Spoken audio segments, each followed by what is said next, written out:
bonjour Paul. Eh ben bonjour Jérémy. C'est bizarre, on a parlé avant et tout. Je suis heureux de te retrouver aujourd'hui. On s'était dit depuis longtemps qu'on voulait enregistrer un podcast.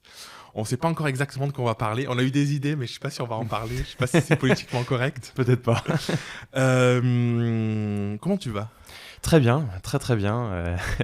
La vie toujours aussi dense et toujours cette difficulté à essayer vraiment de résoudre une équation entre vie pro et vie perso qui n'est clairement pas... Ouais, voilà, c'est ça, exactement.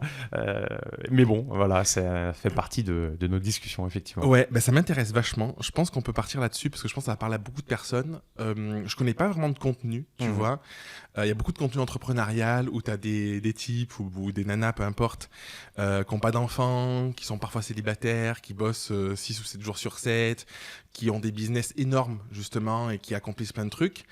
Et on parle pas forcément de la difficulté, parfois, quand tu es parent, d'arriver à concilier le côté vie pro, vie perso, frustration aussi parfois. Enfin, moi, je ressens souvent de la frustration dans le développement de l'activité. Toi, donc pour poser le cadre, donc tu as 3 enfants. C'est ça, exactement. Challenge. Et alors, il faut préciser, 3 enfants en 3 ans et demi. Le C'est challenge est d'autant plus haut. Non, c'est clair. Parce que nous, on a 3 enfants, mais la plus grande, elle va avoir 12 ans, donc c'est carrément différent. Comment t'organises ton quotidien avec cette vie de famille ? Alors, c'est vrai que c'est un vrai sujet parce que je vais prendre en fait le problème par un autre bout.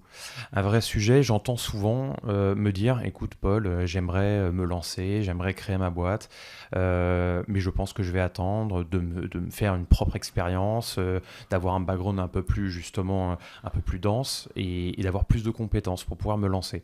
Et comme je le dis souvent, et moi clairement ça a été le cas, je me suis lancé, j'avais 22 ans, donc à 22 ans, j'avais finalement rien à perdre. Il y a 2-3 ans. Voilà, exactement. et c'est surtout que tu n'as absolument rien à perdre. Tu n'as pas vie de famille, tu n'as pas d'enfants, tu n'as pas de femme, tu n'as pas de responsabilité, tu sors globalement d'école. Et alors, certes, c'est vrai, tu as moins d'expérience, tu es beaucoup plus jeune, tu fais beaucoup d'erreurs, mais à choisir, je le referai, mais 1000 fois. Parce qu'aujourd'hui, effectivement, avec une vie de famille, avec un crédit sur la maison, avec 3 enfants, notamment de bas âge, qui sont malades globalement tous les 15 jours, ça fait que la problématique, et surtout cet équilibre, est très compliqué à trouver. Et du coup, tu penses que c'est hyper intéressant. Moi, personnellement, tu vois, dans mon vécu, j'avais développé ma boîte. Il y a une dizaine d'années, je me suis lancé un peu plus, 11-12 ans, je me suis lancé à mon compte. J'ai développé ma boîte et il y a 3 ans, j'ai décidé de tout foutre en l'air pour partir sur plus ou moins un nouveau projet. En tout cas, c'est pas exactement le cas, mais bon, pour synthétiser. Et du coup, c'était hyper dur. Là, ça fait 3 ans. Tu vois, là, je vois le bout du tunnel où il y a les chiffres qui sont en courbe, qui montent et tout. Mais je sens ce que tu vis, tu vois, de pas avoir anticipé, d'avoir décidé de relancer un nouveau projet il y a 3 ans et du coup, d'avoir un peu subi le truc de... C'est pas vraiment un départ à zéro parce que t'as ton background, t'as des trucs là, mais quand même globalement l'énergie que ça demande de lancer un projet en termes d'implication, en termes de charge mentale, en termes d'énergie et tout ça, elle est quand même là, tu vois. À la différence de, t'as un projet qui est à peu près lancé, qui tient un peu la route et du coup tu vas te relancer. Toi, c'est un peu ce que t'as vécu aussi. Bien sûr. Du coup, comment tu... Quelle est la part de ton ancien job, ton ancien métier, ton ancienne entreprise dans ton fonctionnement actuel et quelle est la part de ce qu'il y a de nouveau à créer, ce qu'il y a de nouveau à mettre en place et la charge mentale que ça prend ? Je ne sais pas si ma question est très claire. Non, mais si. Mais après, par rapport aussi à mon ancien job, j'ai changé. Disons que de se relancer aussi à son compte, on se rend compte qu'il faut aussi se reformer, il faut se réinformer. C'est quand même un nouveau départ, quoi qu'il arrive. À part si tu restes exactement dans la même industrie que dans laquelle tu étais pendant 5-10 ans, où là, c'est presque dans la continuité et tu as moins d'efforts à fournir. Sauf que là, pour ma part, c'est pas le cas. Donc même si effectivement, tu as des bases beaucoup plus solides et tu gagnes du temps sur certains sujets, néanmoins... à la fois évidemment avec les enfants et aussi le fait de devoir se réinformer, voire se reformer d'ailleurs tout court sur certains sujets bien précis. Oui, le temps en fait, on le cherche, j'ai envie de dire tous les jours. Maintenant, c'est toujours de se dire, ok, d'essayer évidemment de traiter des priorités et en tant qu'entrepreneur, je pense qu'on est tous passionné. Et je pense que là, il faut être bien accompagné, je dirais, et notamment avec une femme très compréhensive, et de se dire, ok, bon bah Paul, c'est normal que tu travailles tous les jours, pendant les vacances, le soir, les week-ends. Et finalement, moi, c'est quelque chose qui m'a jamais quitté depuis que j'ai 22 ans, donc ça fait globalement 15 ans. Toutes mes vacances, je crois que je n'ai jamais vraiment coupé. Ouais. Donc, est-ce que tu crois que c'est possible de couper Parce que je te pose la question parce que je pense que on a quand même une forme de chance, c'est que nos deux compagnes, elles sont aussi à leur compte. Donc je pense que c'est... Tu vois, souvent je me suis posé la question, si j'étais avec quelqu'un de salarié, je pense que la vie serait quand même différente. Oui, même sûr. si le fait d'être deux à son compte, ça a d'autres contraintes. Mais du coup, dans le rythme et tout ça, la personne elle te comprend a priori mieux, même si j'ai l'impression que nous deux, dans nos business, on est beaucoup plus engagés, on a envie de voir les choses beaucoup plus grandes peut-être que ce qu'elles peuvent voir. Mais du coup, j'ai l'impression que c'est compliqué de couper parce que même si on coupe, c'est-à-dire que même si on n'est pas forcément sur nos mails ou sur un truc comme ça, moi j'ai toujours en toile de fond le truc. Et justement, pendant les vacances, c'est là où je me dis, bien sûr. Ah putain, j'ai cette idée. Tu sais, justement, t'es en repos et tu connectes plein de trucs qui sont assez ouf, quoi. Et c'est d'ailleurs pour ça, je trouve que c'est essentiel de pouvoir trouver du temps. Pas forcément pour se dire, ok, je vais complètement couper, parce que comme tu l'as dit, quoi qu'il arrive, en veille dans le cerveau, c'est là où justement ça commence à turbiner. Exactement. Mais je pense que ce temps, il est ultra précieux pour un entrepreneur. De trouver vraiment du temps pour faire en sorte qu'on ne soit pas toujours en fait la tête sous l'eau. De continuer et de travailler systématiquement la tête sous l'eau, en fait, on manque tout simplement de recul, de hauteur. Et parfois, on prend des décisions qui ne sont pas les bonnes. Et on a ce besoin, et moi, c'est là où d'ailleurs je suis le plus créatif, c'est quand j'arrive à finalement être en vacances pendant une semaine, 10 jours, et à me dire, ok, bon, là, je suis forcé de ne plus être dans de l'opérationnel pur, parce que forcément je suis en vacances dans un autre pays ou alors dans un autre endroit en France, tout simplement. Donc je ne suis plus dans de l'opérationnel pur, mais par contre, j'ai ce temps en fait de réflexion, de créativité qui va m'aider justement quand je vais redémarrer justement la saison ou quand je vais tout simplement me remettre au boulot, de trouver peut-être d'autres issues, des clés, des solutions, et je trouve que ce temps est ultra précieux. Est-ce que tu t'obliges des périodes comme ça ? Nous, juste une petite parenthèse, avec Hello, nous, ce qu'on faisait, c'est que quand on avait que Charline, donc c'est la fille d'Elodie, on se faisait des work love. C'est des petits week-ends en mode travail et détente, tu vois. Et c'était ouf parce que quand Charline était chez son père, du coup, on se faisait ces week-ends-là de 2-3 jours. Et en fait, c'était génial parce qu'on avait à la fois le côté sérénité, détente, on a les idées. T'as pas d'enfant aussi, donc forcément c'est différent. Et en même temps, on était là aussi dans un cadre en mode on va avancer sur des vrais projets.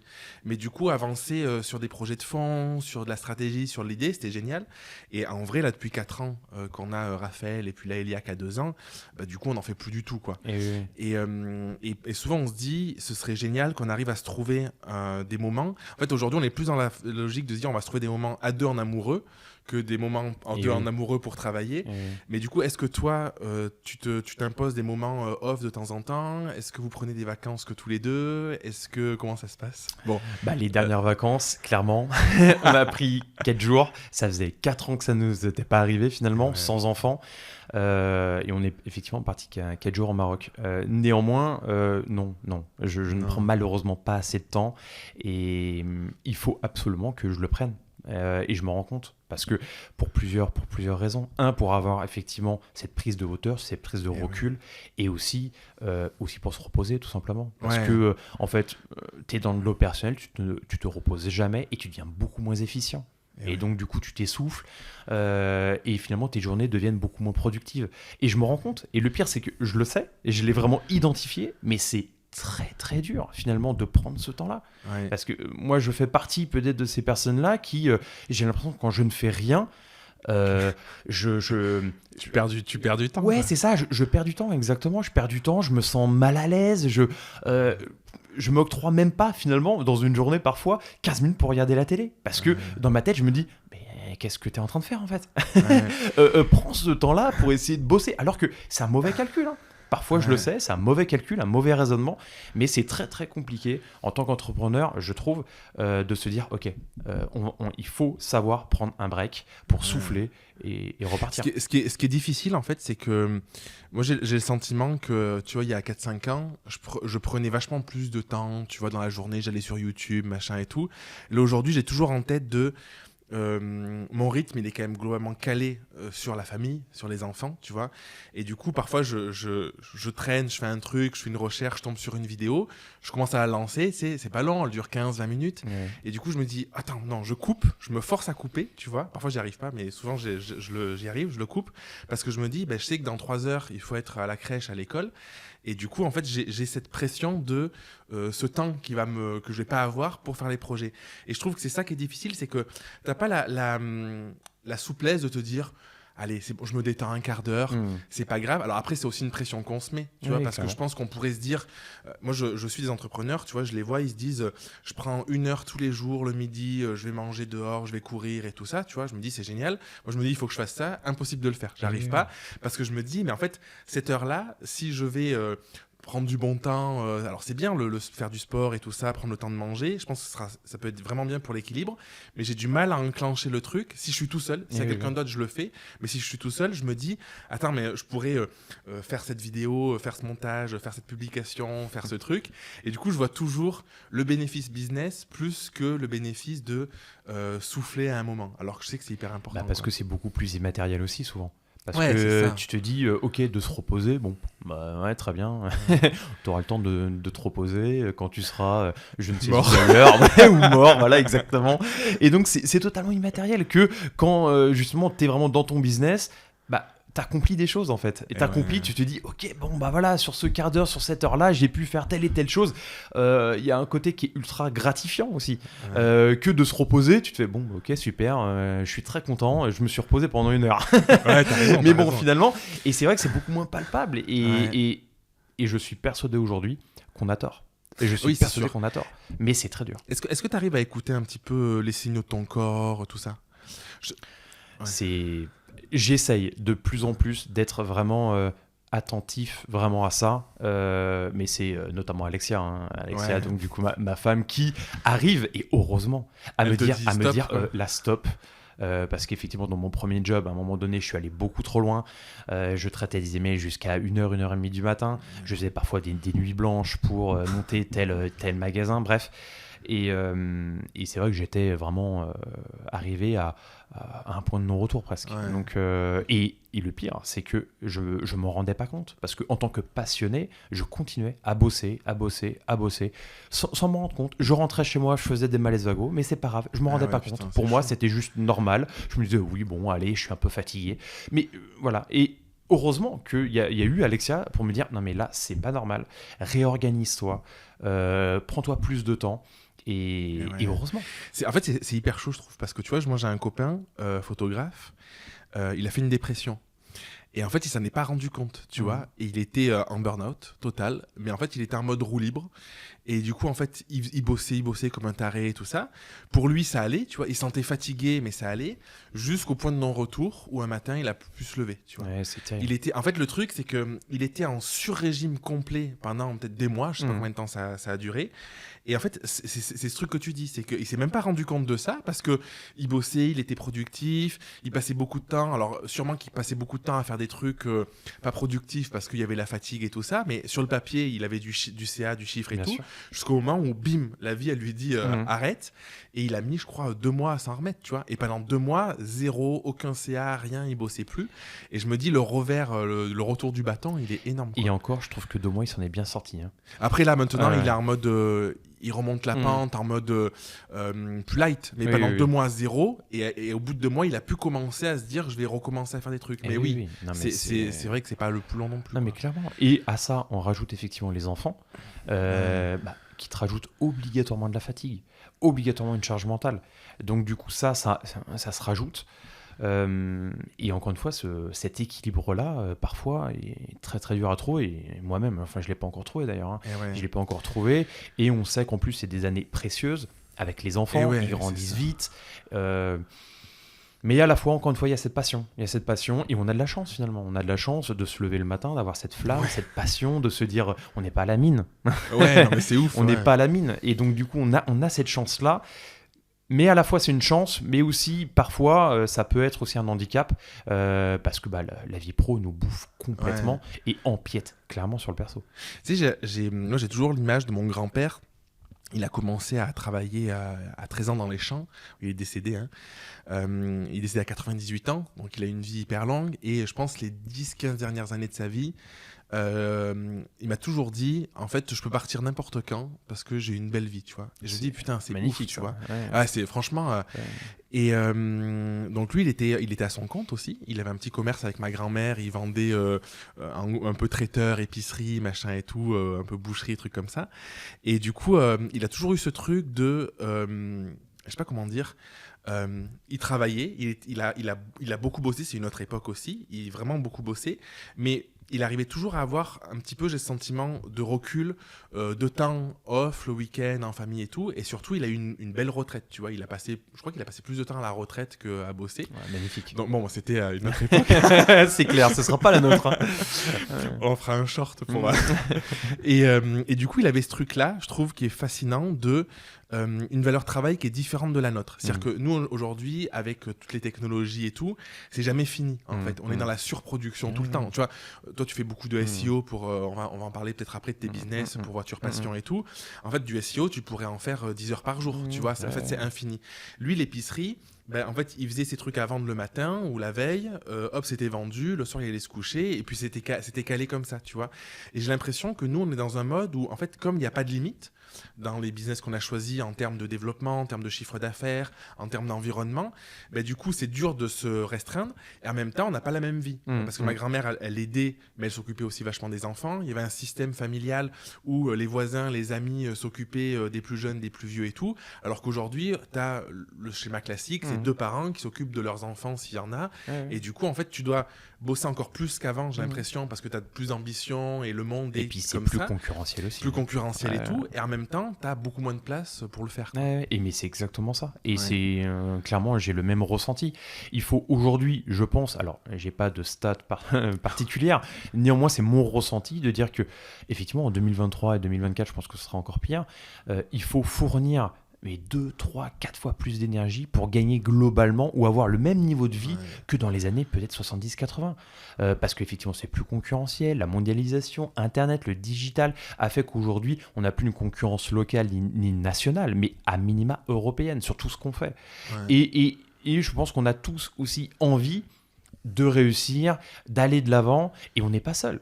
Oui, il y a un accès à l'information, à la formation qui est tel qu'en fait n'importe qui pratiquement aujourd'hui peut se lancer en partant de rien. Alors qu'avant, il fallait quand même, je pense, une philosophie, un background, enfin, tu vois, vraiment un truc.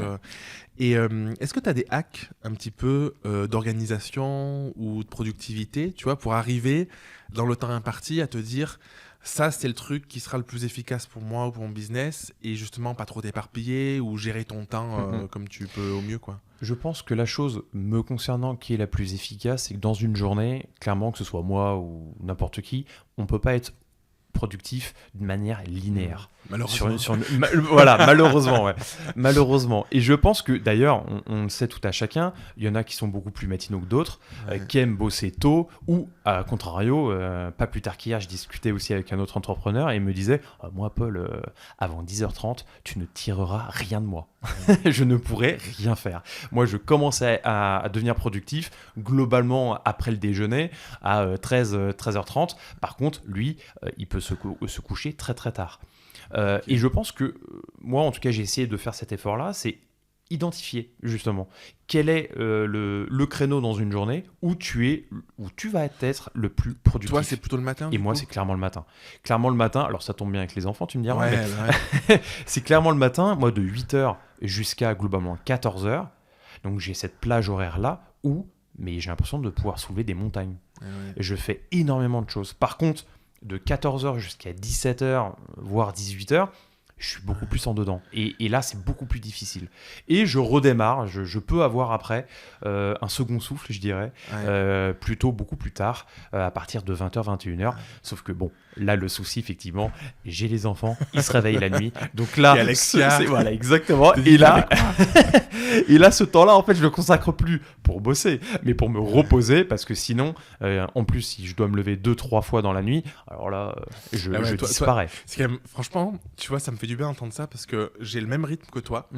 Ce que j'ai remarqué, c'est que si par exemple le matin, en amenant les enfants, ça traîne un peu et tout, je reviens à 9h, tu vois, 9h15, j'ai plus de mal à m'y mettre. Par contre, si je commence vers 8h, là, je suis beaucoup plus productif. Je sais pas pourquoi. Tu vois, en fait, vrai, si je passe un cap et que j'ai plus de mal à m'y mettre, alors si je m'y mets plus tôt, voilà.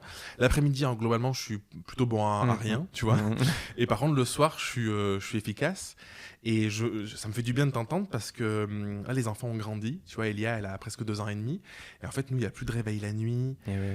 Et en fait, je me dis, putain, tu vois, là, en fait, on oublie vite quand même. Parce que je repense au calvaire que c'était, rester à côté d'eux, tenir la main le soir, le machin et tout, les réveils la nuit et tout. Et là, je me dis, tu vois, parfois, je me dis, j'aimerais en faire plus. Mais je crois que on aimerait toujours en faire plus. Alors qu'en vrai, en fait, c'est quand même beaucoup plus souple qu'il y a 2-3 ans. Quoi. C'est certain. C'est sûr. Et c'est marrant que tu dises ça parce que c'est pour ça que j'aime bien m'occuper des enfants le matin. Parce qu'au moins, je maîtrise mon temps.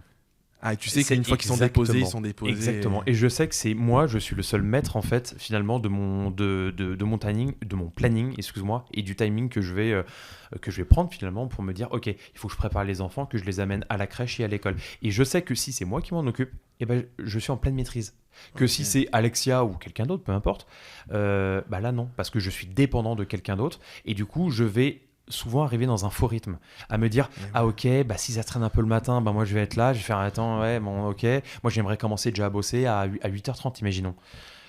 Et si c'est Alexa qui s'en occupe, évidemment on n'a pas le même planning. Exactement, et vu qu'on n'a pas le même planning, elle va pas avoir les mêmes je vais pas appeler ça des contraintes, mais les mêmes exigences parce qu'on fait pas le même métier et autres, et elle sera peut-être plutôt 9h30. Et donc moi je vais avoir cette impression, cette sensation matinée, exactement, en fait. de perdre clairement 1 heure parce que évidemment je bosse beaucoup de la maison, donc je suis clairement impacté par les organisations les uns et les autres, quoi. Et trop intéressant.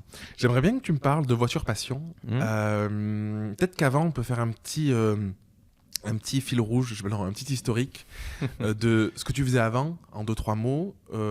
Comment tu t'es lancé dans Voiture Passion, ton projet Lemon Tea peut-être, et ton recentrage sur Voiture Passion. Parce que je trouve que c'est hyper intéressant. Moi, je vois beaucoup d'entrepreneurs autour de moi, tu vois, qui ont tendance à s'éparpiller, qui n'arrivent pas à lancer un projet et tout. Et je trouve que ton exemple, il est parfait parce que tu as lancé plusieurs projets. Il y en a que tu as mis un peu de côté pour te centrer sur Voiture Passion. Enfin, voilà, tu me parles un petit peu de tout ça, quoi. Alors, c'est vrai que j'avais dit au tout début, effectivement, je me suis lancé très tôt. Je me suis lancé à 22 ans parce que j'avais vraiment une passion, notamment quand j'étais gamin, qui reste encore ma passion d'aujourd'hui, c'était les sports de raquettes. J'ai commencé le ping-pong à un peu moins de 5 ans. J'ai fait du ping-pong, c'est ça, globalement 4 ans et demi jusqu'à presque 10 ans. Après, j'ai fait du badminton pendant 3-4 ans un peu en compète. Et après, ensuite est venu le tennis. Donc, les sports de raquettes ont toujours été une passion de dingue, mais c'était même une passion familiale parce que mes grands-parents, mes oncles, mes tantes, tout le monde jouait globalement au ping-pong, au tennis. Et donc avec un ami d'enfance, Julien, on s'est dit, on était en région parisienne pour le coup à l'époque, et on s'est dit effectivement, en tant que passionné, en tant que consommateur, il manquait vraiment un acteur fort. Et on s'était dit, tiens, voilà. C'est vrai qu'il y avait peu d'acteurs forts. Il y avait peu d'acteurs forts. C'était quelle année ça ? C'était 2007. 2007, 2007-2008, il y avait peu d'acteurs forts et c'est surtout qu'en termes de digital, ça se lançait tout juste. Donc du coup, il y avait encore presque personne. Le marché, tout était en train justement de muter et de se construire autour du digital. Et on s'est dit, moi j'étais globalement en licence et justement j'avais ce choix de me dire, est-ce que je fais un M1, M2 ou alors une passerelle pour une école de commerce, vraiment le cursus, on va dire, totalement normal d'aujourd'hui. Ou alors je me lance effectivement dans cette aventure entrepreneuriale. Et j'ai choisi effectivement la seconde option. C'est une bonne idée. Finalement plutôt une bonne idée parce qu'on s'était dit avec Julien à l'époque, qui était à peu près dans les mêmes options que moi finalement, on s'était dit si on ne le fait pas maintenant, dans 2, 3 ans, 4 ans, on aura beaucoup moins de place. Et c'est ce qui clairement est arrivé. On a pris énormément de place très rapidement sur le marché. En 5 ans, on est passé de 0 à 3 millions d'euros et de globalement de 2, parce on était 2 associés, à 15 collaborateurs en 5 ans. Énorme. Ouais, c'est Donc énorme. effectivement, ça allait très très vite. Et ça allait très vite, non pas qu'on a révolutionné non plus l'industrie ou le marché, c'est juste qu'on a pris de la place endroit, exactement, au bon moment. au bon endroit, au bon moment, avec évidemment en mettant un peu d'intelligence dans tout ça et dans tout le processus. Et donc ça a permis effectivement d'éclore assez rapidement. Ça m'intéresse. Comment tu as réussi à... Attends, il faut que je réfléchisse à ma question, que ce soit cohérent. Mais en fait, ce qui me fascine, tu vois, c'est de me dire, tu pars de zéro, globalement, tu étais étudiant, machin. Tu montes une boîte, 3 ans, 5 ans, 15 collaborateurs, plus de 3 millions d'euros de chiffre d'affaires. Tu as dû passer par plein d'étapes, tu vois, de doutes, de difficultés, gérer l'humain quand tu as des collaborateurs, gérer la trésor, tout ça. Tu t'es formé sur le tas, comment tu as les ressources, tu vois. Totalement. Et au début, je pense que la plus grosse période de doute ont été les 6 premiers mois. Les 6 premiers mois, on était jeunes, on avait 22 ans, aucun background, aucune expérience. On allait voir les banques, on se prenait que des bâches. Et alors, on parle, et là ça fait sourire aujourd'hui, hein, on allait voir les banques pour avoir un prêt de 40 000 euros. Ouais, non, mais, là, mais c'est rien. Oui, si tu veux pas une levée de fonds de 300 on 400 000, on se parle de 40 000 euros. Et 40 000 euros, personne ne voulait nous les prêter parce que à la fois, il faut revenir. Hein, il y avait aussi une crise bancaire 2007-2008. Ouais, donc, en plus, on était en pleine crise et en plus à 22 ans avec aucune expérience ni background, en sortie d'école. Donc ils nous ont dit non mais vous êtes complètement fous. Et donc effectivement, on a eu ce premier frein-là. Et le second a été le fait de ne pas avoir de magasin physique. Et dans cette industrie-là, les différents fournisseurs que l'on connaît, les grandes marques, exigeaient justement lors de l'ouverture du compte qu'on ait un magasin physique pour protéger en fait l'industrie, protéger en fait les magasins existants. Il n'y avait pas encore tout le numérique. Exactement, c'était vraiment tout récent et ils voulaient éviter justement de créer de la concurrence en fait. Exactement, et de créer de la concurrence online sur le digital en n'ayant aucun frais et en faisant ça finalement de son garage. Et donc pour éviter ça, les fournisseurs exigeaient finalement qu'on ait un magasin physique. Sauf que on avait 3 500 euros en poche, qu'on n'avait absolument aucune capacité de financement. C'est quoi, il y a une quinzaine d'années du coup? Ouais, c'est ça. 3 500 euros il y a 15 ans, je pense que c'est peut-être 10 000 euros aujourd'hui. Oui, c'est pas faux. C'est pas faux. Néanmoins, monter un magasin avec 3 500 euros, c'est juste impossible. C'est juste impossible. Et donc, on a dû faire des choix. Et le choix au début a été effectivement de faire un site internet parce que mon associé était intégrateur pour le coup web et il avait toutes les compétences pour pouvoir le faire. Par contre, il n'était pas graphiste. Et rien que pour faire les maquettes du site, ça coûtait. Ça va te faire sourire aussi. On a dû les faire par un Pakistanais pour $350. Ouais. Pour $350, on a fait faire donc du coup les premières maquettes du site par un Pakistanais parce qu'on n'avait pas assez d'argent. Déjà à l'époque, il y avait accès à ça, quoi. Ah bien sûr, à l'époque, pour le coup, il y avait déjà sur le digital des accès justement un peu sur du particulier entre particuliers ou des personnes en freelance pour pouvoir justement aller chercher des compétences qu'on n'avait pas. Les Indiens, les Pakistanais et tout, ils sont forts parce qu'en fait, eux, très depuis des années, tu les entends jamais, mais en fait, ils ont de l'avance. Ils font tous les sites de tout le monde. Mais bien sûr. Trop intéressant. Et donc effectivement ça a commencé comme ça et donc ça c'était grosse période de doute parce que même les fournisseurs aujourd'hui nous disaient bah non on va pas vous ouvrir de compte parce que vous n'avez pas de magasin et donc ça a été très très dur. Les 6 premiers mois ont été durs. On s'est dit à tout moment, tous les jours on s'est dit bon bah allez c'était une idée un peu folle, on va arrêter, allez au revoir. Mais finalement il y a eu un premier fournisseur qui nous a fait confiance et puis après le deuxième, troisième, quatrième et boum. Ça a été après effet boule de neige parce que plus tu as de fournisseurs, notamment des fournisseurs qui sont très structurants, et là je parle notamment de Nike. Nike évidemment a un nombre de parts de marché phénoménal et c'était encore pire à l'époque, et quand effectivement la commerciale de l'époque m'a fait confiance, que je remercie encore et encore et encore, parce que sans elle clairement on n'aurait pas pu le faire, tous les autres fournisseurs se sont dit ok ils ont Nike. Du coup, ça a aidé dans le cadre, dans la structure, dans l'image de marque, le branding et totalement, tout, quoi. Totalement. Et donc, et notamment quand on commence et qu'on arrive finalement à proposer ce genre de produit. Et on se parle vraiment de Nike et Adidas qui étaient évidemment des mastodontes à l'époque, qui le sont encore aujourd'hui, mais à l'époque, ils étaient quasiment seuls. Ils étaient quasiment seuls. Aujourd'hui, tu as plein de marques qui tirent leur épingle du jeu. Bien sûr, ils arrivent un peu à les cannibaliser sur certains segments de produits, mais à l'époque, c'était pas le cas. Donc, Ok. oui, grosse peur de doute, clairement, c'est ça. Et après, tout au long, finalement, de ces 5 premières années, on s'est beaucoup formé, évidemment, seul. On a fait énormément d'erreurs, C'est comme ça des qu'on choix. apprend Et aussi. bien sûr, et bien sûr. Et je pense que, d'une certaine manière, avec le recul aujourd'hui, je me dis que peut-être avec une fierté peut-être un peu mal placée à l'époque, parce que D'accord. quand tu as 22, 23, 25 ans, et que tu fais 3 millions d'euros, Ouais, et que putain, tu c'est vrai que- embauches 13 personnes, à Ils un sont moment... peut-être plus vieux que toi, quoi, Oui, ah, mais globalement. clairement, on était clairement presque les plus jeunes. Bah, ouais, t'as peut-être un ego qui commence à grandir et te dire, bah, finalement, t'as besoin de personne. Bon, Et là, ça a été... En même temps, c'est vrai que il n'y a pas tout le monde qui fait ça non plus, quoi. Ok, c'est vrai. Néanmoins, il y a beaucoup d'erreurs qu'on aurait pu éviter en essayant justement de s'armer davantage, de s'entourer davantage.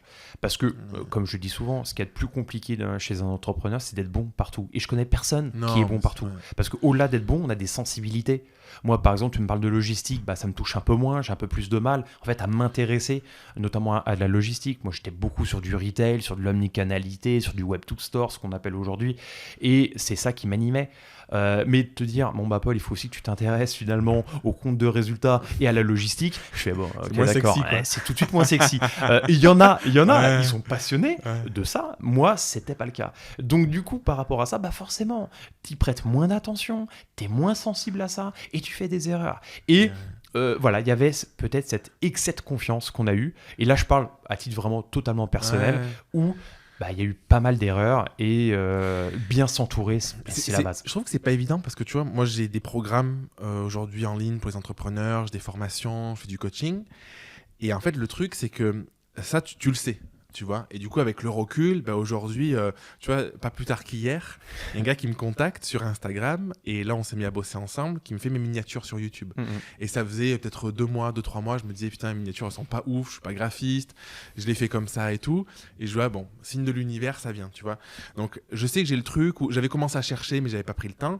Là, ça vient, direct, je lui ai dit, écoute, tu me contactes, on fait un test, bim, ça match, on part ensemble, tu vois. Donc, j'ai ce truc-là. Je vais pas me limiter dans l'investissement parce que je vois le bénéfice plutôt que de galérer à faire des erreurs sur erreurs, d'avoir des miniatures qui marchent pas et tout, tu vois. Mais je me dis toujours que quand on est au début, c'est extrêmement compliqué d'avoir ce recul-là. Parce qu'en fait, ce recul, j'ai l'impression qu'on peut l'avoir que parce qu'on s'est planté suffisamment de fois où on se dit, bon, au bout d'un moment, ça me saoule et j'ai envie que les choses changent, tu vois. Et moi, mon discours, mon message, c'est de dire, attention, plus tu vas te former en amont, plus tu es accompagné et tout ça, plus ça va vite, plus c'est facile, plus tous les bénéfices qu'on peut retrouver. Et ça, en fait, je trouve qu'il y a beaucoup de personnes, tu peux avoir ce discours-là, tu peux essayer de leur montrer, tant qu'elles ne l'ont pas vécu, elles se disent, non, mais je suis capable de le faire tout seul et tout, et ça marche pas, quoi. Mais je te rejoins. C'est comme dans le sport collectif ou individuel. Dans le sport collectif, quand tu échoues, tu as tendance, souvent, tu peux rejeter la faute sur les autres. Oui, on a perdu, on n'a pas fait ci, on n'a pas fait ça, mais parce que on était 5, 8, je sais pas quel sport tu as pu faire en collectif, mais bon, bref, j'avais mes camarades qui ont été mauvais sur telle et telle partie de jeu. Par contre, le sport individuel, et là pour le coup, j'en sais quelque chose par rapport au sport de raquette notamment, parce que c'est un sport, ce sont des sports individuels, bah, quand tu échoues, bah, tu échoues. Et c'est à cause de qui ? Et bah, c'est toi. Donc la remise en question, elle est immédiate. Et dans l'entrepreneuriat, bah, c'est à peu près la même chose. C'est que finalement, on se rend compte que pour se remettre en question, bah, une des meilleures manières, j'ai envie de dire, de se remettre en question, c'est d'échouer. Et du coup, tu penses que c'est parce que tu faisais du sport depuis tout petit que tu as eu ce mindset peut-être aussi ? Sans doute ça aide. J'ai jamais eu un niveau extraordinaire dans le sens où j'ai pas été un espoir ou quoi que ce soit. J'ai eu globalement un bon niveau dans tous ces sports-là. Voilà, exactement. Je faisais de la compétition dans tous ces sports-là. J'ai eu globalement un niveau très correct. Mais oui, je pense que ça aide effectivement de se dire, ok, les sports individuels, et c'est ce que je dis souvent, c'est très très formateur. Parce que les échecs, t'apprends à les gérer.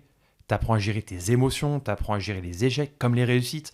Et avoir cette sensation, justement, de se dire, ok, là, je sais quelle sensation ça va me procurer, en fait. La frustration. Comme les frustrations, exactement. De perdre un truc et tout. Exactement. Et c'est assez similaire, finalement, le sport et l'entrepreneuriat, peut-être. Et c'est même, d'ailleurs, souvent très complémentaire. Ouais. Très, très complémentaire. Ouais. Énorme. Est-ce que tu dirais que tu es quelqu'un de déterminé ? Ah, déterminé, oui. Ouais. Je pense. Effectivement. Déterminé, je pense que j'ai du mal aujourd'hui à mettre des limites, justement. Et T'es à trop mettre des déterminé. limites, ouais, à des moments, c'est incroyable. C'est que j'ai du mal à mettre des limites et à me dire, bah non, vas-y, continue encore. Et parce qu'aussi, c'est ça la beauté de l'entrepreneuriat, c'est que finalement, les limites, t'es le seul finalement à les mettre. Il n'y en a pas, Exactement, en fait. il y en a Surtout pas. aujourd'hui. Hein, Il n'y en a pas ouais, aujourd'hui. ouais. Le modèle, on va en parler un petit peu après, sans doute, de voiture passion ou autre. Ok, aujourd'hui, effectivement, je commence à avoir un vrai nom localement en Provence au niveau justement de cette activité-là. Il y en a beaucoup Mais qui tu pourraient commences se à dire, te dire... il y en a beaucoup qui pourraient se dire, ok, c'est chouette ce que je fais. Allez, je continue et je reste dans ce carcan. Mais non, là, et notamment effectivement avec le digital et tout ce qui aujourd'hui entoure finalement l'entrepreneuriat, et bah non, tu peux ouvrir aujourd'hui dans d'autres villes. Tu l'as voire fait, même- non, à Nantes? Et non, donc c'est pas ça effectivement, ouais, j'ai commencé à faire un crash test à Énorme. Nantes pour pouvoir après dupliquer le modèle. Donc bon, là pour le coup, on parlait effectivement du background et de l'expérience que je me suis construite. Alors là, c'est grâce clairement à ces 10 dernières années où j'ai effectivement monté 42 magasins dans 3 pays. T'as la vision... Et donc forcément, j'ai cette vision qui est beaucoup plus à la fois lucide et ça coule, quoi. Ouais. C'est beaucoup plus logique. Trop bien. Donc, cette première boîte, Ouais. tu fais tes armes. C'est ça. Là, maintenant, tu l'as revendue. Exactement. Alors, on s'était fait racheter à l'époque, au bout de 5 ans, justement, par une holding, tout simplement, qui a racheté les 2 entreprises leaders sur ce segment-là en France. Et après, je suis devenu salarié de cette holding en tant que directeur commercial. Et entre autres, mes missions pendant 4 ans ont été d'implanter 42 magasins dans 3 pays. Ouais. Italie, France, Belgique. Et c'était à 90% des magasins franchisés. Donc ça a été ultra formateur parce que là, c'est un autre métier. Ça en devient un autre Et métier. puis la franchise, ça reste du coup dans ta tête là pour la suite ou... Alors, je ne sais pas. Si parce que là, du coup, tu l'as voilà, dit, exactement. Je me suis dit, putain, c'est hyper intéressant. Alors, je ne sais pas si je me remettrais dans un modèle de franchise, parce que les franchises, c'est énergivore, Ouais, parce que la franchise, il n'y a pas de lien hiérarchique avec le franchisé. Le franchisé reste indépendant, ça reste son business. Toi, tu es juste là pour le guider. Et je pense que c'est la chose la plus complexe que j'ai pu avoir ces 4 dernières années. Parce que tu dois faire avec des gens qui ont Bien sûr. pas le même état d'esprit que toi, C'est pas sûr. la même volonté, pas les mêmes idées. Et tu dois leur dire globalement, moi je te conseille d'aller à droite. Sauf Et que s'ils si vont eux à décident gauche, d'aller à gauche, ils vont à gauche et quand ils se plantent, le pire, c'est qu'ils vont te le reprocher. Et ouais, putain, Donc ingrat. c'est ça qui est dur. C'est très très compliqué. Ah, putain, ouais. Vraiment. Ok. Donc, vous avez été racheté, t'étais salarié, et qu'est-ce qui t'a poussé pour la suite à te dire je vais me relancer à mon compte dans une nouvelle aventure? J'ai cette fibre clairement d'entrepreneur en étant vraiment indépendant. J'aime bien effectivement aujourd'hui créer vraiment même from scratch vraiment un projet. Moi je pense que c'est la chose d'ailleurs qui m'éclate presque le plus, c'est de me dire écoute Paul, t'as une feuille blanche là, t'as un stylo et t'écris ton prochain projet. Non. Et ça j'adore parce que c'est infini en fait et c'est juste de la créativité et te dire waouh, qu'est-ce qui me ferait vraiment vibrer finalement. Donc pendant 4 ans j'étais alors un salarié mais j'étais quand même cadre dirigeant, donc je faisais quand même partie du comité de direction, donc j'avais quand même finalement un rôle on va dire quand même plus stratégique on va dire Direction un peu, exactement. Ouais. Un confort aussi dans le poste quoi. Tout à fait. Mais effectivement 4 ans j'aurais pas pu rester plus longtemps parce que j'ai besoin en fait tout simplement de me recréer finalement une histoire, de me recréer une histoire et surtout après de m'atteler à mes autres passions. Et je pense que c'est là où à un moment donné ça faisait globalement à peu près 12 ans je dirais que j'étais dans l'industrie des sports de raquettes. J'en avais fait globalement le tour et j'avais ce besoin de me dire ok, j'ai d'autres passions, j'étais passionné de plein de choses et je me suis dit j'ai envie tout simplement de les assouvir et d'essayer. Et c'est ce qui s'est passé. Du coup j'ai quitté le groupe, effectivement. Énorme. Ok, et donc c'est là où tu lances Voiture Passion. Alors, j'ai lancé même en quittant le groupe support de consulting. Donc, c'était une SARL, support de consulting. Je m'étais dit, ok, j'ai été contacté par à la fois des chambres de commerce, des écoles de commerce pour faire des interventions autour notamment de l'entrepreneuriat, autour de l'omnicanalité, du merchandising, vraiment des choses. Ton domaine d'expertise. Exactement, totalement. Et ça me plaît parce que je continue à en faire. Mais alors vraiment, je le fais, c'est par vraiment pure pur plaisir parce que je trouve que ça donne énormément d'énergie et c'est pas que descendant, c'est vraiment des échanges qu'on a justement avec ce public parce que je m'occupe d'un public beaucoup en reconversion. Donc j'ai des personnes entre 30 et parfois 55 ans en face de moi et c'est mais très très riche. C'est combien de pourcentage à peu près de ton activité, ça? Ça doit être 15%, Ok. à peu près. 15% de, C'est effectivement, la de mon partie activité. kiff, plaisir, Mais totalement. partage. Totalement. Et je vais être honnête avec toi, au-delà du kiff, ça m'apprend énormément. Ouais. Ça m'enrichit. La Ça formation, c'est le meilleur moyen d'apprendre Mm. quelque chose dans la vie, c'est de le transmettre parce que Ouais, tu es ouais. obligé de le synthétiser, de le condenser. Exactement. Ouais, De si te t'es mettre un à bon jour. formateur, tu vois. Et de te mettre à Ouais, jour sans ouais, cesse. ouais. Tu peux pas aujourd'hui dire, ok, je vais te former au merchandising ou je vais te former, je sais pas, à l'omnicanalité ou à, bref, quel que soit le sujet, et garder ce même sujet pendant 3 ans. C'est pas possible. Tu es obligé, je dirais au moins tous les trimestres ou tous les semestres à minima, de te dire, ok, ce que j'ai écrit il y a 6 mois, est-ce qu'aujourd'hui ça a encore du sens en fait? Et ça te pousse à t'informer, ça te pousse à te reformer parfois, et ça te fait grandir. Et surtout dans ces sujets-là où ça bouge vite, quoi. Ça bouge. Et Ouais. moi, j'ai fait une masterclass sur les intelligences artificielles, tu vois, et je me suis posé cette même question. J'ai rebalayé la masterclass, tout. Je me dis, c'est bon, c'est encore à jour. Ce que je dis, c'est pas périmé. Mais je pense que dans 6 mois, tu vois, il faudra que je la remette à jour parce que Mais c'est sûr. ça évolue tellement vite. C'est sûr.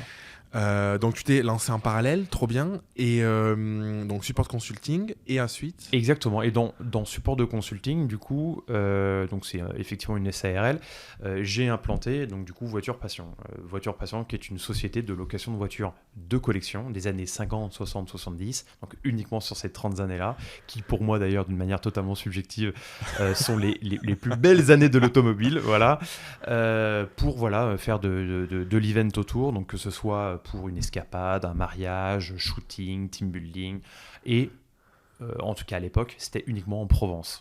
Voilà. Et pourquoi les voitures? C'est ma deuxième passion. Ma première est effectivement les sports de raquettes et le sport en général. Et une passion qui est très très forte, qui m'anime depuis que je suis gamin, c'est effectivement les voitures de collection. J'ai une question à te poser.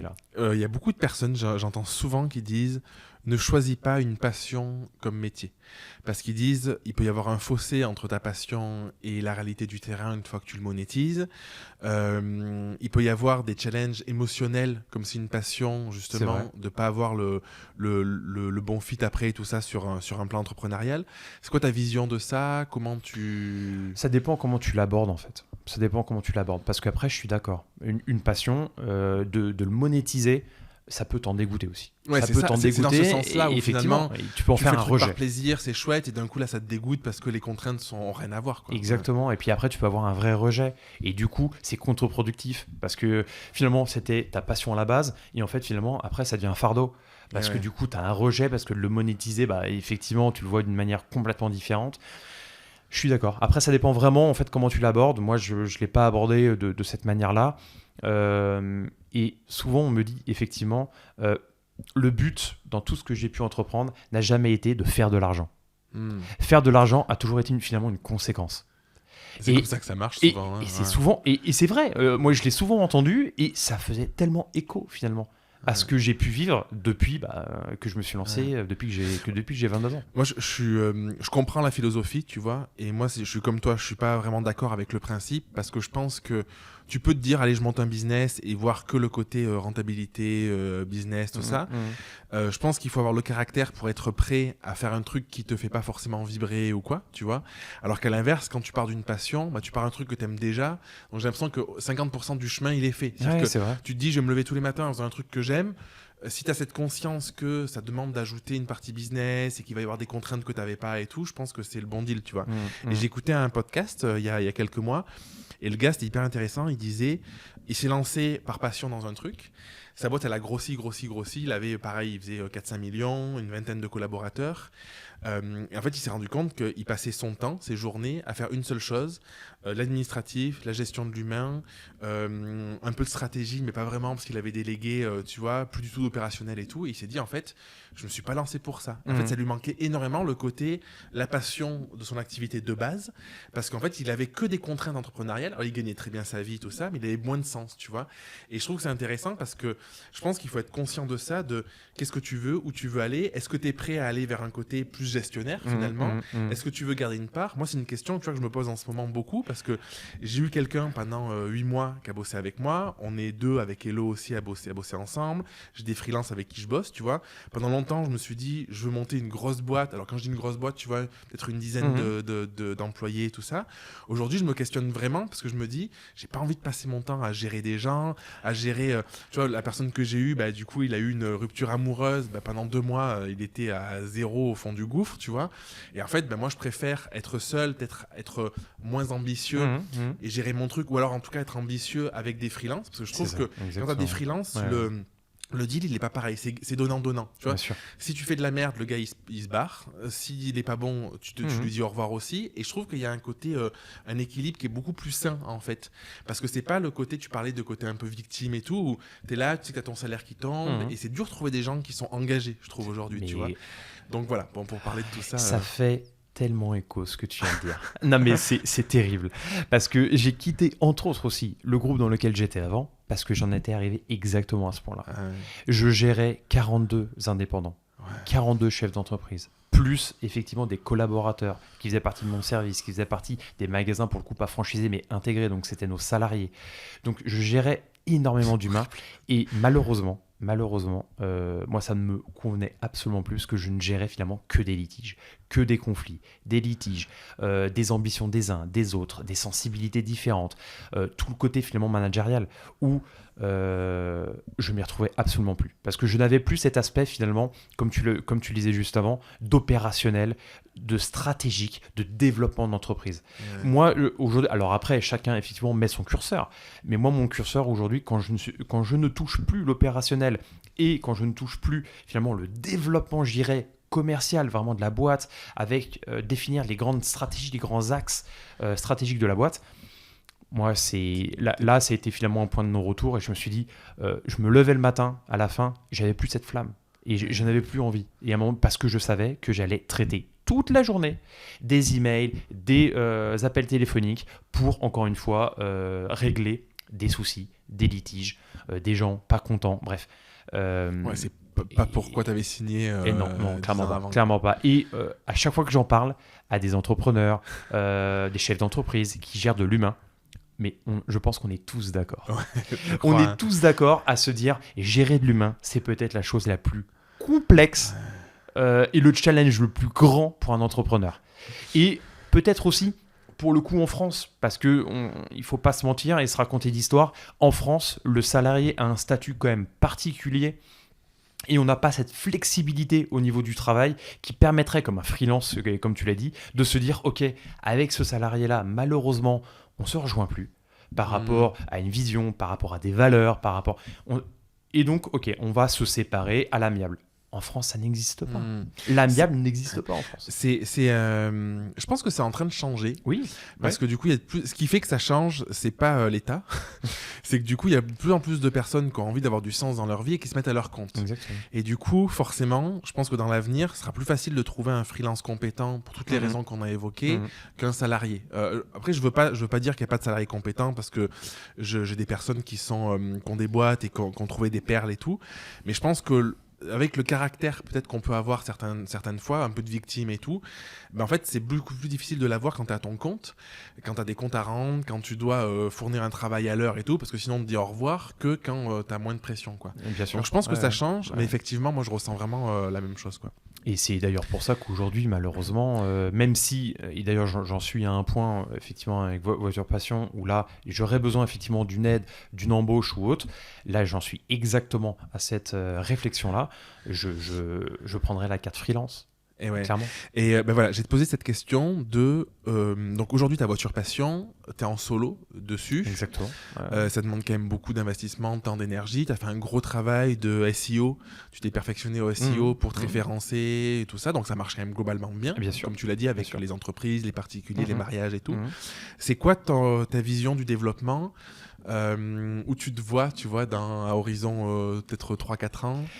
Alors, il y a plusieurs axes, mais où est-ce que je me vois? Effectivement, aujourd'hui, j'ai cette satisfaction, je dirais, de voir finalement une boîte aujourd'hui voilà, qui évolue avec vraiment des progressions assez fortes d'année en année, une confiance aujourd'hui que j'ai vis-à-vis des professionnels. Je deviens reconnu finalement C'est ouf. dans cette région et notamment en Provence. Donc, Ça fait 4 ça ans fait réellement 2 ans et demi. Ok, Avant, que t'es vraiment dessus. ouais, voilà, exactement. Ok. Avant, ça existait, mais ça vivotait, comme on dit. Et, donc là, ça fait vraiment 2 ans et demi que je me suis vraiment mis dessus. Je me suis vraiment consacré justement à vraiment développer la boîte.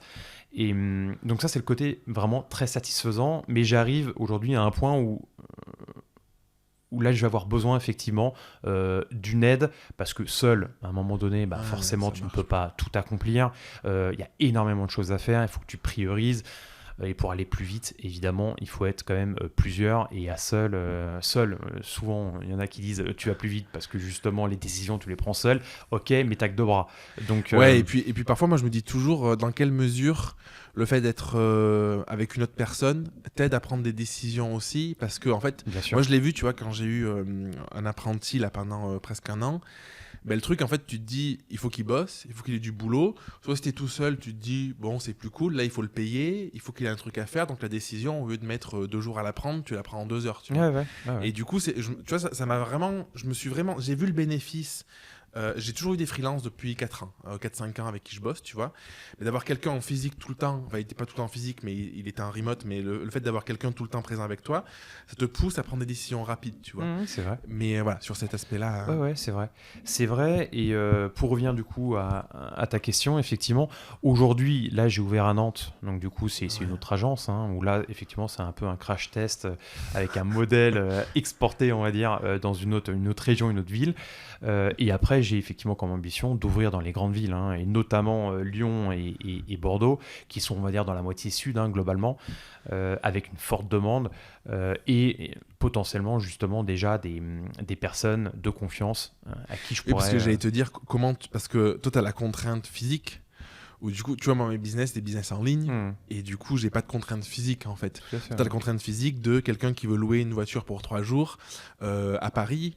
S'il n'y a pas quelqu'un qui va au garage lui montrer la voiture et qui la récupère après, ça marche pas. Et du coup, c'est forcément arriver à trouver des personnes qui vont faire ce job-là, quoi. Exactement, trouver une personne de confiance, c'est le cas vraiment sur Nantes, c'est une personne que je connais depuis un moment et voilà, j'ai totalement confiance en elle. Mais ça, c'est aussi la chose la plus compliquée parce que forcément, il s'adosse finalement à la marque, donc Voiture Passion, au site internet, donc c'est un peu comme de la franchise sans vraiment l'être. Oui, c'est pour ça que je te disais, tout à l'heure, on parlait de exactement. franchise. Je trouve que dans le modèle, malgré tout, il y a une forme de... tu prêtes l'image de ta marque à une autre entité. Exactement. Et c'est pour ça qu'aujourd'hui, ça va pas être un modèle de franchise, mais plutôt un modèle de partenariat, vraiment un contrat de partenariat. Exactement, avec un échange vraiment de savoir-faire. Parce que pour le coup, il y a un vrai savoir-faire, parce qu'il faut déjà avoir effectivement tout le setup en termes d'assurance, de site internet, avoir justement déjà une notoriété, une visibilité, une empreinte finalement, que ce soit locale ou nationale, qui aide. Tout le branding et tout. Tu vois, là, ce week-end, on est venu te voir sur un stand. Et t'as les kakémonos, le machin, et tout, c'est hyper classe, quoi. Ça fait pro, en fait, c'est fait sérieux. Et je me dis, quelqu'un qui se lance, réfléchir à tout ça, à mettre une image, avoir le bon logo, le bon truc, le site internet, le développer et tout, c'est une charge énorme, quoi. Bien sûr.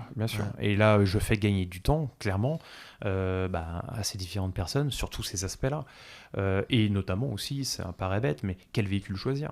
Tu choisis quel véhicule, avec quelle année, et même quelle couleur ? Parce que tout, finalement, ces décisions-là sont des décisions qui vont avoir un impact énorme sur la désirabilité. Tu sais ce qui marche, ce qui marche pas. Bien sûr. Et la désirabilité aujourd'hui d'une voiture passe évidemment par le modèle, mais pas que.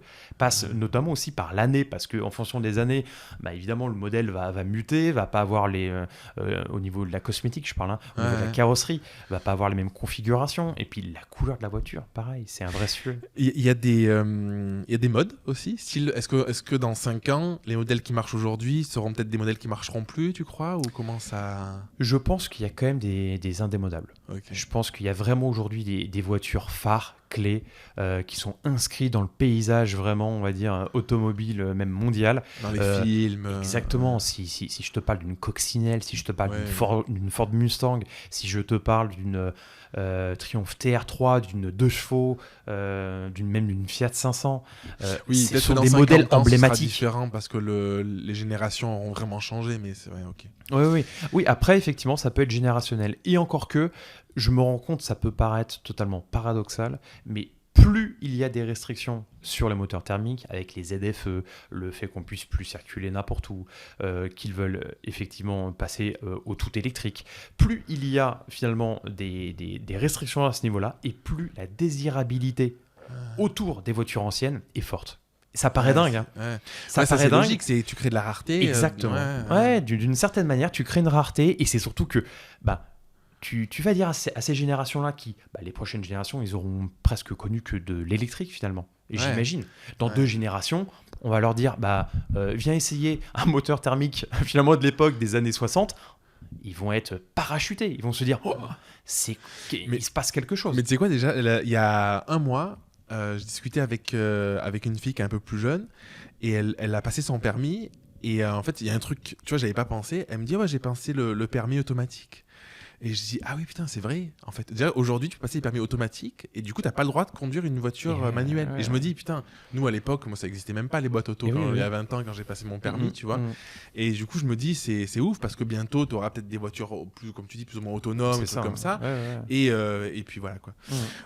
Trop intéressant. Et du coup, donc, voiture passion, tu le développes et te vient l'envie, l'idée de créer une marque. Lemon Tea. Exactement. Si tu peux m'en parler un peu. Oui, tout à fait. C'était pareil, c'était un objectif un peu, je m'étais fixé, j'ai toujours été de l'autre côté de la barrière, j'ai toujours été distributeur, donc j'achetais pour revendre. Et j'ai toujours eu cette envie parce que j'ai pu voir, mais je ne sais pas combien de milliers de collections finalement différentes, parce que les collections, notamment chez Nike, il y avait 5 collections par an, chez Adidas c'était 4, peu importe. Et donc du coup, en achetant chez eux, forcément, ça m'a donné envie de me dire, ok, il y a telle et telle chose qui marche bien, d'autres qui marchent un peu moins bien.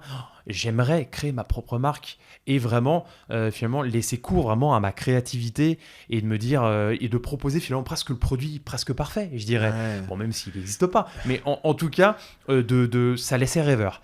Et j'ai toujours voulu créer ma marque. Ma marque, que ce soit de fringues. Alors, évidemment, on reste sur du sportswear et du lifestyle parce que j'ai quand même, on va dire, cette empreinte quand même sportive. Quand même, ça correspond. Exactement. Je n'aurais pas pu faire de la mode pure et dure. Exactement. Donc, effectivement, on a décidé avec mon associé de lancer cette marque-là.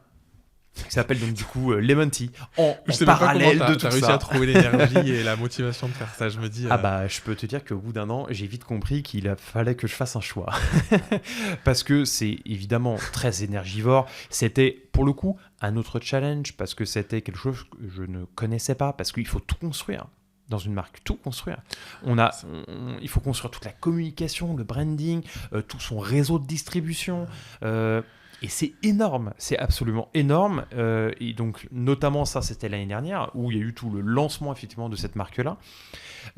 Et en plus, effectivement, alors, je dirais pas de bol pour nous, même si on avait bien conscience de ça. Donc, le post-Covid, évidemment, a fait énormément de mal, notamment à l'industrie du prêt-à-porter.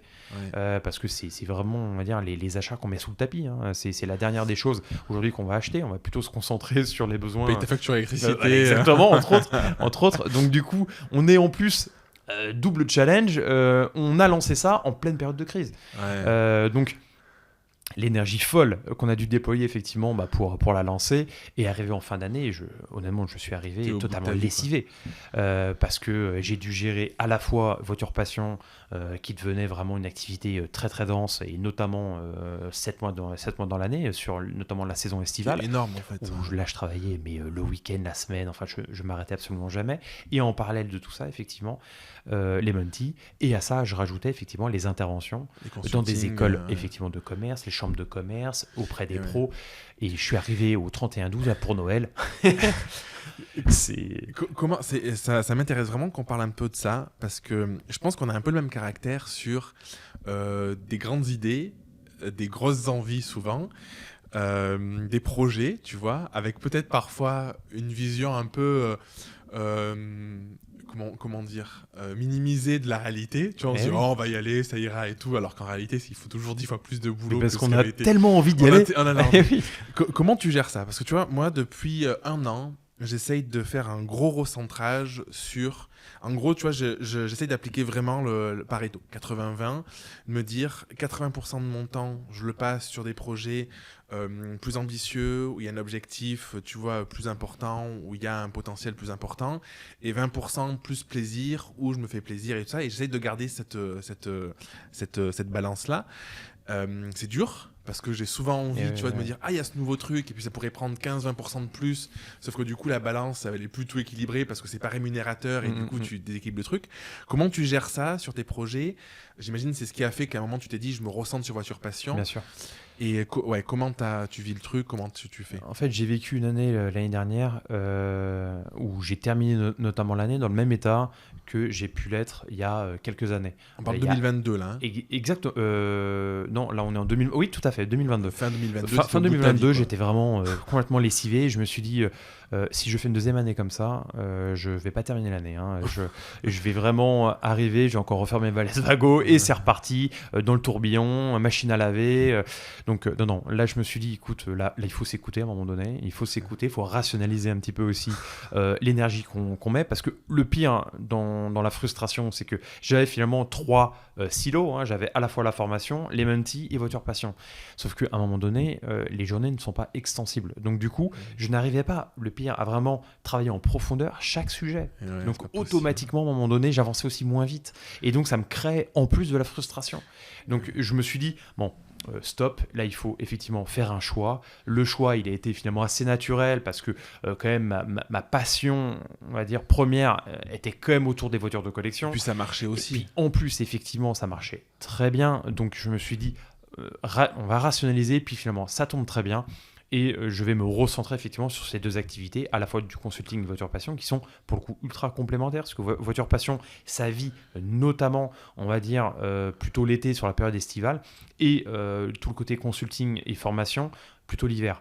Donc ça s'imbrique parfaitement. Et oui, parce que le projet Lemon Tea, c'est un truc... Est-ce que vraiment c'est réaliste de se dire qu'on peut pas, qu'on peut le développer si on passe pas un temps plein sur un truc comme ça? Non. Ouais. Et comme tu l'as dit juste avant, je me suis mis des œillères. Parce que j'avais tellement envie de vivre cette expérience-là, je me suis finalement un peu fourvoyé de me dire allez non, ça va bien marcher, bon allez c'est bon, hein. Si on s'octroie juste 15 heures par semaine à développer, c'est totalement utopiste évidemment, et ça ne pouvait absolument pas marcher dans ce cadre-là. Bon, à la fois c'est quand même ouf je trouve, parce qu'aujourd'hui tu as quand même des freins qui existent. Tout à fait, ouais. Tu as un site qui existe, tu as développé toute la gamme et tout ça, donc je me dis c'est pas le truc, je trouve que ce qui est de l'extérieur, en tout cas, ce que je trouve ouf, c'est que tu es allé jusqu'à la commercialisation. C'est pas le truc où tu t'es dit c'est trop compliqué de trouver les fournisseurs, les machins, j'arrête. Là, tu es quand même allé hyper loin. Ah oui, et puis on est implanté quand même dans des magasins, même alors évidemment en France, mais aussi en Espagne. Donc, non, mais clairement, il y a eu des choses de fait et c'est encore une fois, très satisfaisant.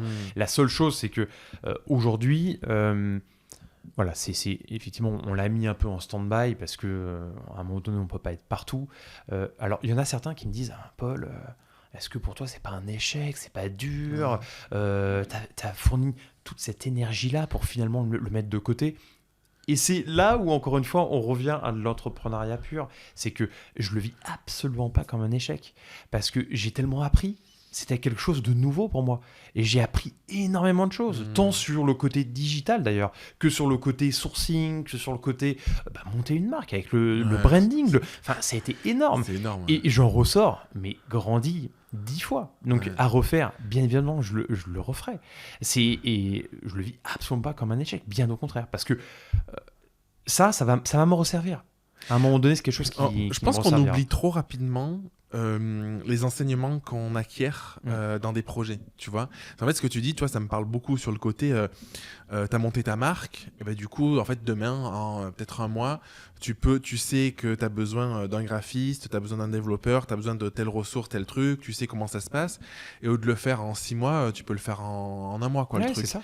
Et ça, c'est énorme, en fait. Est-ce que t'arriverais à citer peut-être 3, je sais pas, 2, 3, 4, 5, peu importe, trucs concrets que ce projet t'a apporté pour aujourd'hui en termes de feedback, tu vois, de te dire, ben voilà, aujourd'hui, dans tel domaine, je sais que je suis beaucoup plus rapide, j'ai beaucoup plus de connaissances, ça va m'aider pour la suite. Déjà sur le côté branding et le fameux la destination de la marque, de se dire ok, la marque avec ce fameux persona, hein, de se dire Ouais. la marque elle va toucher exactement quelle personne, quel va être mon client cible et comment je vais faire pour lui parler. Voilà, pour parler justement à ses clients et à cette communauté-là. Ça, c'était quelque chose qui était quand même relativement nouveau pour moi. Parce que dans mes autres industries, c'était quand même plus évident, plus cadré. Et puis c'est surtout que j'étais... Quand t'as un truc en physique. Exactement, puis j'étais distributeur. Donc finalement, moi, j'appliquais finalement la stratégie qui marchait, des différentes marques. ouais, Exactement. ouais. C'est les marques qui me guidaient. Tiens, Paul, globalement, achète telle ou telle chose. Alors évidemment, moi, après, en fonction de mes clients, j'affinais. Mais tout le travail était T'as globalement le gars fait. qui veut des Nike et du coup, il va chercher un magasin où il y a des Nike. Si c'est ton magasin, ça match. Exactement. Alors que là, les gens, ils savent pas que tu existes, ils savent pas ce que tu proposes. Tout à Et du fait. coup, il faut leur montrer tout le truc. Tout quoi. à fait. Et donc après, c'était de monter finalement toute la marque jusqu'à monter le premier spot qu'on a pu faire, justement le clip branding vraiment de la marque, sourcer les différents produits, aller voir les usines partout en Europe Ça devait d'ailleurs. être un travail de malade. Ça, c'était un travail de malade, mais tellement Je me enrichissant. souviens, tu m'avais raconté que y a des endroits où ils faisaient des étiquettes qu'elles étaient pas ouf. Du coup, il fallait que tu les fasses en Allemagne parce que tu voulais que ça reste en Europe. Exactement. Et qu'en même temps, tel truc s'était fait à l'autre endroit. Et du coup, qu'il fallait acheminer les trucs à droite à gauche et tout. C'est ouf. Et c'était incroyable, une expérience incroyable de se dire ok, bah, je vais finalement faire des étiquettes à Dortmund, après je vais faire des écuissons au Portugal, après je vais faire bref des tables, des étiquettes encore à un autre endroit. Et tout ça, boum, centralisé, donc là pour le coup c'était Aix-en-Provence, avec des couturières. Il fallait trouver des couturières, et pareil, des couturières vraiment formées au métier de la mode, parce que une couturière lambda, Oui, une on va te mettre 4 retoucheuse, jours pour faire un. Exactement. J'exagère, mais oui. non, mais c'est presque ça, une retoucheuse aujourd'hui. Et d'ailleurs, je me suis cassé les dents à plusieurs reprises. Je me suis dit, bon, bah, finalement, une couturière, tant qu'elle a une machine et qu'elle sait coudre, c'est bon. Ah, mais non, c'est un métier. C'est un métier de se dire, ok, est-ce que tu es une retoucheuse à faire des ourlets ou autre, ou alors non, tu travailles dans le métier de la mode avec une façon de piquer, avec une couleur de fil différente justement en fonction est-ce que tu sais faire un du patron, textile. est-ce que tu Ah, sais. Non, mais c'est fou. Ouais. Et j'ai même appris des termes au niveau effectivement de la couture. Je me suis dit, ah ok, d'accord, il s'est passé quelque chose quand même. Il s'est clairement passé quelque chose. Ta prochaine boîte, tu fais de la couture. Ah ouais, c'est ça. La couture. Mais c'était... Non, et effectivement, aujourd'hui, et même sur un aspect purement consulting, là aujourd'hui, on m'a déjà demandé, bah tiens, Paul, j'aimerais moi lancer une marque, alors pas forcément de textile, mais autre, voilà, il y a différentes étapes, est-ce que tu peux m'aiguiller?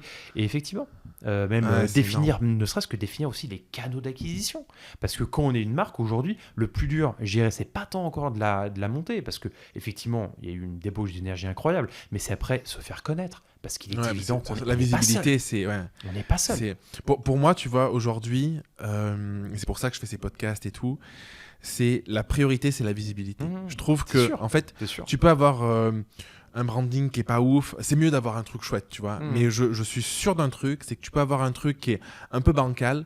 Si tu as une audience, que les gens te suivent et qu'ils accrochent et tout ça, ils sont prêts à accepter que tu mettes 6 mois, 1 an à développer le reste et tout, s'ils ont confiance en toi. Et ça, je le vois parce que du coup, je vois beaucoup de personnes qui se lancent en mode un peu hyper exigence, qui ont un produit qui est fini, qui est ouf, tu vois. Sauf qu'en fait, ils font zéro parce que derrière, il n'y a personne. Exactement. Tu vois. Et moi, j'ai un ami qui a eu plusieurs startups, là, qui développe une nouvelle startup qui marche assez bien. Et en fait, lui, c'est le retour qu'il me fait, c'est que les erreurs qu'il a fait par le passé, c'est de faire le truc dans son coin et de lancer, et alors qu'il n'y avait personne. Et du coup, le projet, il pouvait être ouf. En fait, il n'y avait personne, tu n'avais pas cette phase-là. Et là, sa philosophie, ça a été, depuis 6 mois, 1 an même, il prépare en amont, il en parle, il communique. Donc, il y a l'émulation, ça se fait connaître et tout ça. Et là, sa solution, ça fait 1 mois qu'elle est prête, grosso modo. Tu vois, elle est encore en développement, mais elle fonctionne. Et ben du coup, c'est bingo, parce que du coup, il y a du monde derrière, et voilà, quoi. Et c'est tellement Et ça, je pense que vrai, c'est un truc à avoir en tête important. Mais énorme. Et en fait, tu te rends compte que le produit, il est presque secondaire. Ouais, c'est fou. Il est presque secondaire. Tu peux avoir un produit, mais comme tu l'as dit, mais c'est tellement vrai. Tu peux avoir un produit presque, je vais pas dire lambda, mais pas loin. Mais par contre, avoir une communication et avoir une histoire, le fameux storytelling, avoir quelque chose vraiment qui va faire en sorte que ta communauté va se reconnaître, en fait. Ouais. Et c'est tellement plus important, finalement, que le produit. Et naturellement, mais je pense tout à chacun, c'est une méthode et un mode de pensée totalement inverse. On a tendance à se dire, je veux le produit parfait. Et en fait, tu as totalement raison, c'est l'erreur. En fait, je pense que c'est biaisé, parce que quand tu vois des grandes marques, le produit, il a été travaillé, et du coup, il est peut-être pas parfait, mais il est très bon. Et du coup, tu te dis, pour que ça marche, c'est comme ça. Et sur combien d'années ils ont fait ça ? Et voilà, c'est ça. Oui. Et moi, je vois, il y a Elodie, pendant qu'elle a eu Raphaël, après Elia, elle avait des t-shirts d'allaitement Tagine Banane. Oui. Et moi, j'ai le souvenir des premiers t-shirts qu'elle a achetés il y a peut-être 5 ans de ça. 4-5 ans. En fait, le truc, la fermeture éclair, c'était un peu bidon, ça marchait pas très bien et tout. Par contre, en fait, il y avait un attachement tellement fort à la marque que, en fait, elle se et puis il y avait, je pense, pas de concurrence aussi dans ce secteur, que du coup, Hello ne se voyait pas avec autre chose que ça. Tu vois. Aujourd'hui, en fait, les t-shirts, ils ont vachement amélioré le truc, le design, il est vachement plus chouette et tout. Mais du coup, elle a jamais critiqué le t-shirt, parce qu'en fait, elle avait un attachement tellement fort à la marque, de dire, Alison, elle me comprend, je me sens dans ce côté, elle était partout tout le temps et tout, je me sens respectée en tant que femme par rapport à la vision que j'ai de l'allaitement, de la maternité et tout, qu'en fait, il y aurait pu avoir un truc, un scratch tout pourri, en fait, ça aurait marché, quoi. Et ça, je trouve que c'est fort, et aujourd'hui, ça marche, parce que du coup, la marque, elle a sa communauté qui est hyper forte, et après, elle peut développer les produits avec le feedback aussi, ce que font Asphalt aussi, des marques comme ça, finalement. Totalement. Et ça, je pense que c'est d'ailleurs la chose la plus compliquée, parce qu'à la fois, c'est ce qui va te rendre différenciant aussi. C'est ce qui va vraiment te créer une valeur, une identité vraiment propre. Et tu vas pas être juste finalement une énième marque lambda qui va lancer des t-shirts bio, recyclés ou je ne sais quoi. Ça, Parce que tu apportes vraiment une valeur, encore une fois, sur lesquelles on va se reconnaître. Et c'est exactement, Elodie, ce que tu viens de dire par rapport à Tagine Banane. Et dans tout ce qu'on fait d'ailleurs, ce qu'on fait, Voiture Passion ou autre, c'est pas juste un véhicule, tu prends des clés, non. C'est un environnement, c'est des valeurs, t'es catapulté finalement 50 ans, 60 ans en arrière. Franchement, je l'ai vu ce week-end. Les gens, je pense qu'ils voient Voiture Passion. Déjà, c'est évocateur, c'est bon, super nom, tu vois. Et puis, il y a la voiture, ils y vont, ils ouvrent la porte, est-ce que je peux rentrer, machin. Et il y a un côté, tu vois, émotionnel qui est hyper fort, en fait. Oui. Et derrière, je suis sûr d'un truc, c'est il peut y avoir quelques accros, des trucs, un apprentissage, il n'y a pas de problème, quoi. Et d'ailleurs, c'est marrant. Et du coup, ça m'amène à une anecdote, c'est obligatoire. Une des premières voitures que j'ai achetées, justement, c'était une coccinelle. J'avais fait, évidemment, plein d'erreurs. Quand on débute dans quelque chose, on fait toujours plein d'erreurs. Et donc là, notamment, c'était des erreurs à l'achat, à l'acquisition du véhicule, parce qu'elle était complètement pourrie, elle venait de Croatie, il y avait du mastic dans tous les sens, du Blackson, c'était camouflé, et finalement, il y avait des trous comme de la taille d'une balle de tennis à peu près partout. Pour revenir au tennis. Ah, non, mais exactement. Et avec, en plus, une sellerie qui était loin d'être parfaite, avec des accros et autres. Et moi, je ne voyais que ça. Et je voyais que ces accros, je voyais que ces imperfections. Et les différentes personnes, mes différents clients à l'époque, quand ils revenaient justement de ce véhicule-là, j'avais qu'une peur, c'est qu'ils me disent « Bon, super Paul, mais là finalement ton véhicule, c'est une poubelle roulante. » Et j'avais qu'une peur, c'était ça. Mais jamais j'ai eu la réflexion, mais pas une seule fois. On m'a toujours dit « Paul, c'était incroyable, super expérience. On a l'impression justement de voyager vraiment dans le temps, réellement, de revenir quand j'étais gamin avec les odeurs de l'huile, de l'essence. » Et c'est exactement ce que tu viens de dire. C'est exactement ce que tu viens de dire. Finalement, le projet et le principal, c'est pas le produit en lui-même, c'est ce que tu vas en faire, c'est la valeur en fait. Et l'environnement, le storytelling, exactement. Et ce qui va entourer et habiller finalement la mariée, comme on dit. Putain. Est-ce que tu t'intéresses au storytelling ? Oui, ouais. Est-ce que tu arrives à... Je trouve que c'est hyper compliqué. Moi, je pense que j'ai une aptitude quand même naturelle, tu vois, à parler des choses avec le temps et tout. À force, tu vois, j'ai dû faire peut-être, je sais pas, 1500 ou 2000 vidéos en 10 ans, donc voilà. Mais je trouve que, tu vois, aujourd'hui, la grosse différenciation, comme tu l'as dit, tu vois, tu peux avoir une voiture poubelle.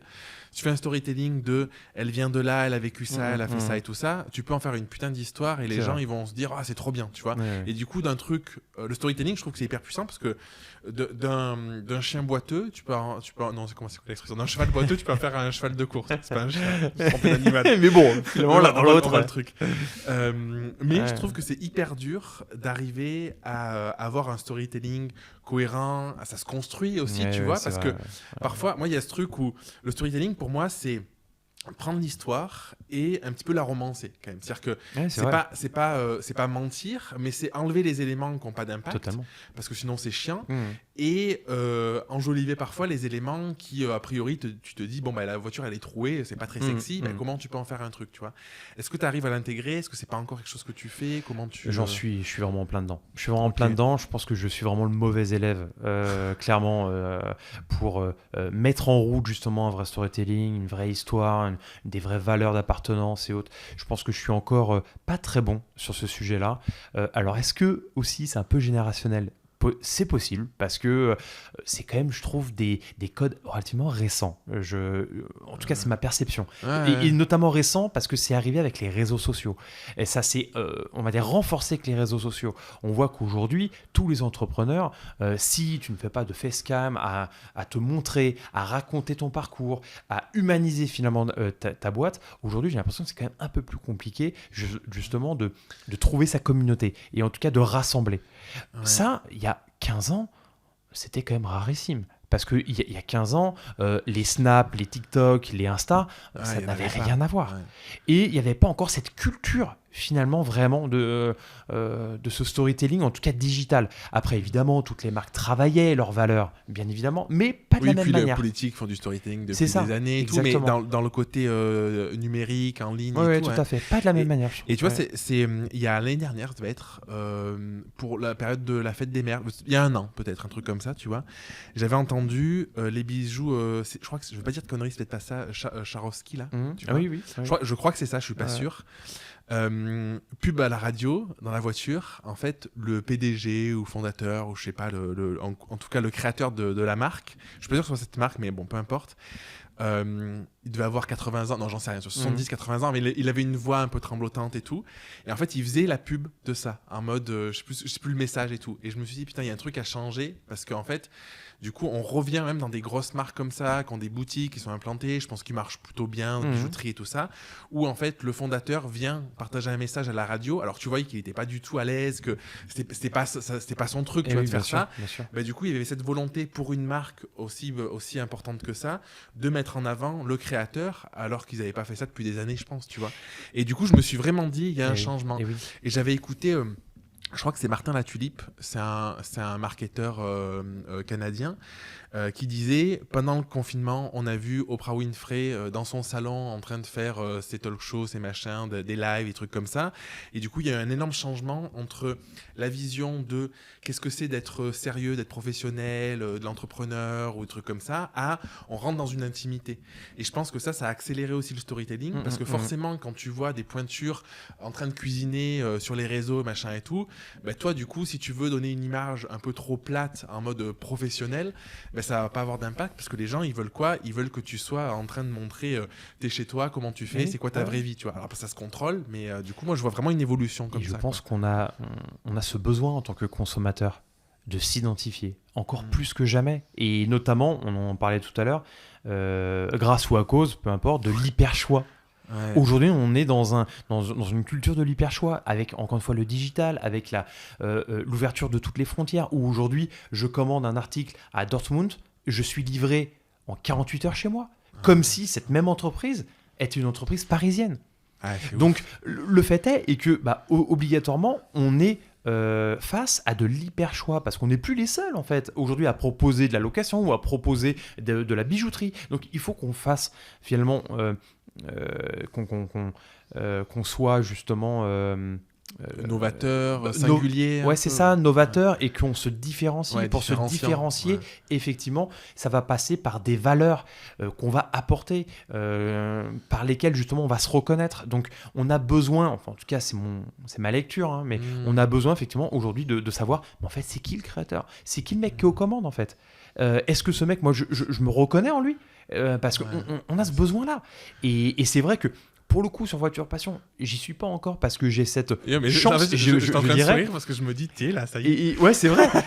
mais c'est vrai que j'ai pas encore, ou plutôt j'ai cette chance d'être dans une industrie qui est encore une industrie vraiment de niche. On est 3 aujourd'hui à le faire globalement en Provence. Donc, il y a, je dirais, moins ce besoin, vu qu'on n'est que 3. Et peut-être que c'est des industries où il n'y aura pas une volonté, il n'y aura peut-être pas une concurrence comme il peut y avoir sur. Moi, je le vois sur le secteur de la formation en ligne. C'est vrai. C'est tellement beaucoup plus accessible. Ça demande quand même de la logistique, d'avoir des voitures, de l'investissement, un local, tout à fait. Ouais, exactement. Donc, j'ai quand même cette chance-là où je suis quand même un peu protégé, on va dire, de l'hyper-choix. Parce que là, on se parle clairement pas de l'hyper-choix parce qu'on est 2 ou 3 à le faire. Et encore, on ne fait pas de la même manière parce qu'on ne propose pas les mêmes produits. Donc, j'ai pas encore une fois ce besoin, c'est pas vital, voilà, c'est pas vital. Donc du coup, vu que c'est pas vital, je me pousse pas parce que moi ça me coûte, hein. De me montrer, que ce soit sur les réseaux, ça me coûte. Je n'arrive absolument pas à le faire. Je sais que il faut que je le fasse, mais j'ai énormément. Je trouve que tu vois, moi pour le coup, je me montre beaucoup. Parce que, bon voilà, en fait, depuis 7 ans, je dirais, parce qu'en fait, je suis rentré là-dedans, et puis au début, j'étais pas du tout à l'aise, j'avais pas trop envie, et puis une fois que tu le fais, après, c'est comme tout, tu vois, c'est un apprentissage.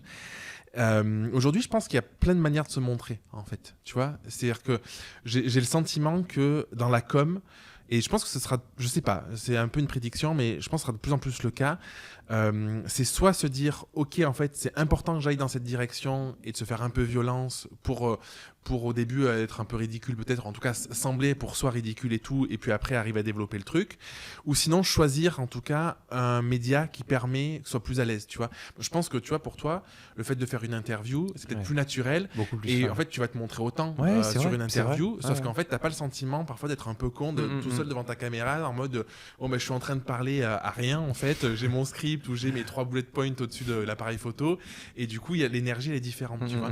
Et je pense que l'enjeu ça va être, je pense que la visibilité c'est hyper important. Aujourd'hui avec tous les formats short et tout ça, et les formats longs, podcasts tout, qui se développent de plus en plus, je pense que le format vidéo, franchement je pense qu'on peut pas y passer, tu vois.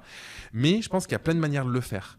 Et je pense que la stratégie, ce sera vraiment de se dire, est-ce que je choisis une stratégie seul face cam ? Est-ce que je choisis une stratégie peut-être avec un échange plus naturel ? Est-ce que je choisis de faire des lives ? J'en sais rien, tu vois. Ou peut-être de l'omnicanalité, de faire plusieurs trucs pour se dire qu'est-ce qui me correspond, qu'est-ce qui correspond à ma marque, qu'est-ce qui correspond à mon audience, et faire un truc qui est un peu plus fluide aussi, quoi. Parce que, je te rejoins totalement, c'est clair. Parce qu'on est plus à l'aise avec tel ou tel outil et telle façon de se montrer. Et c'est vrai, totalement. Ok, Paul, on arrive à la fin. On a fait une petite pause là pour boire un coup. Le podcast, il s'appelle Grandir ensemble. Ça t'évoque quoi ? Grandir ensemble, ça m'évoque de la mutualisation. Je pense que c'est la première des choses. Et c'est marrant parce qu'on en parlait justement à la pause. Je pense que grandir ensemble, on le dit souvent, seul on va plus vite et ensemble et à plusieurs on va plus loin.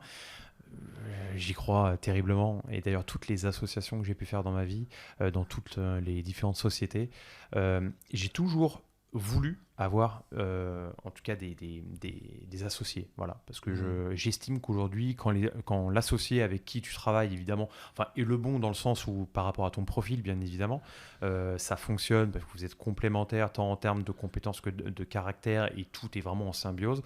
Je pense qu'effectivement on grandit ensemble et on va beaucoup plus loin, on s'enrichit, et automatiquement ça me fait aussi écho à cette mutualisation, et je pense qu'aujourd'hui on est dans vraiment l'ère de la mutualisation, parce que on le voit, toutes les grosses boîtes aujourd'hui d'ailleurs, il y a énormément de rachats, énormément justement de mutualisation qui se fait ou qui se font pour justement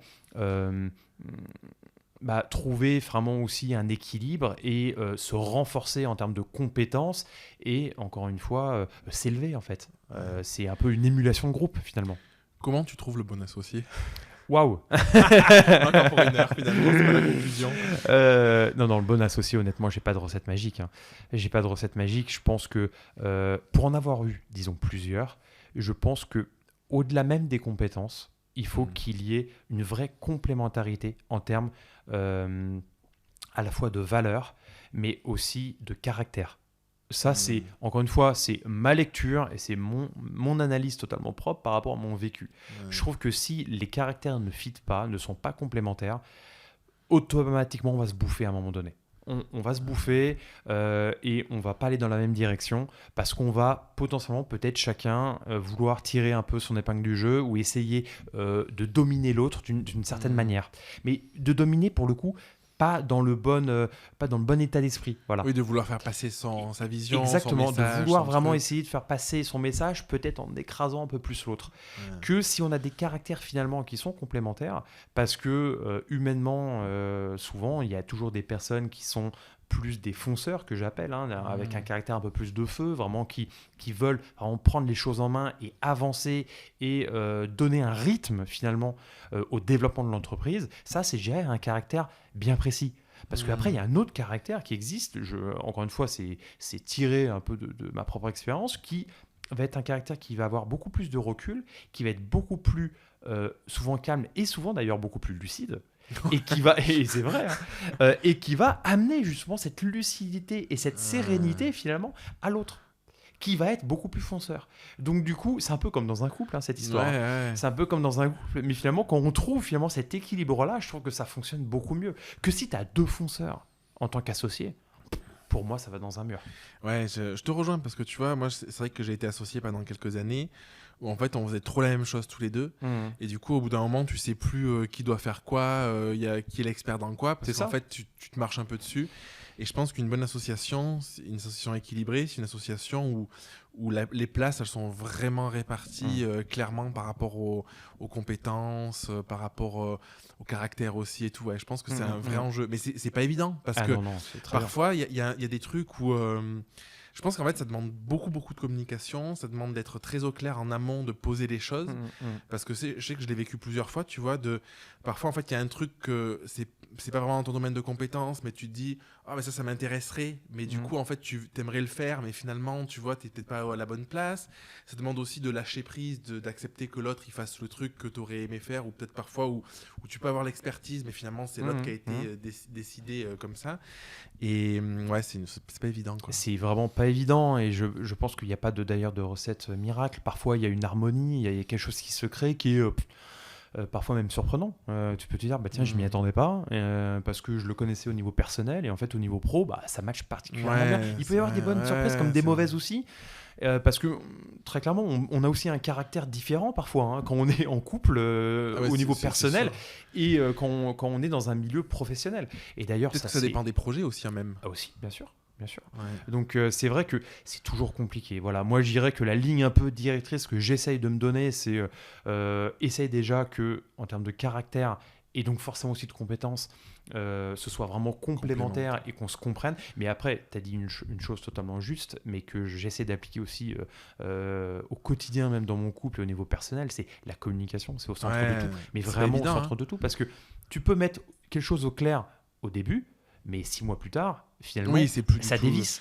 Ah oui, bien sûr, ouais. Donc c'est au quotidien, en fait. Au quotidien, tu dois continuer à communiquer, à soulever potentiellement peut-être les frustrations de l'un ou de l'autre, parce que forcément, tiens, il a fait telle chose et je ne l'ai pas forcément bien perçu. Bref, c'est la communication qui reste... C'est la gestion de l'humain, quoi. Ouais, on y arrive encore. Non, mais de toute façon, l'humain, c'est incroyable. Ouais, c'est pas évident, parce qu'on en parlait en off. Tu vois, on est tous les deux dans ce truc de dire...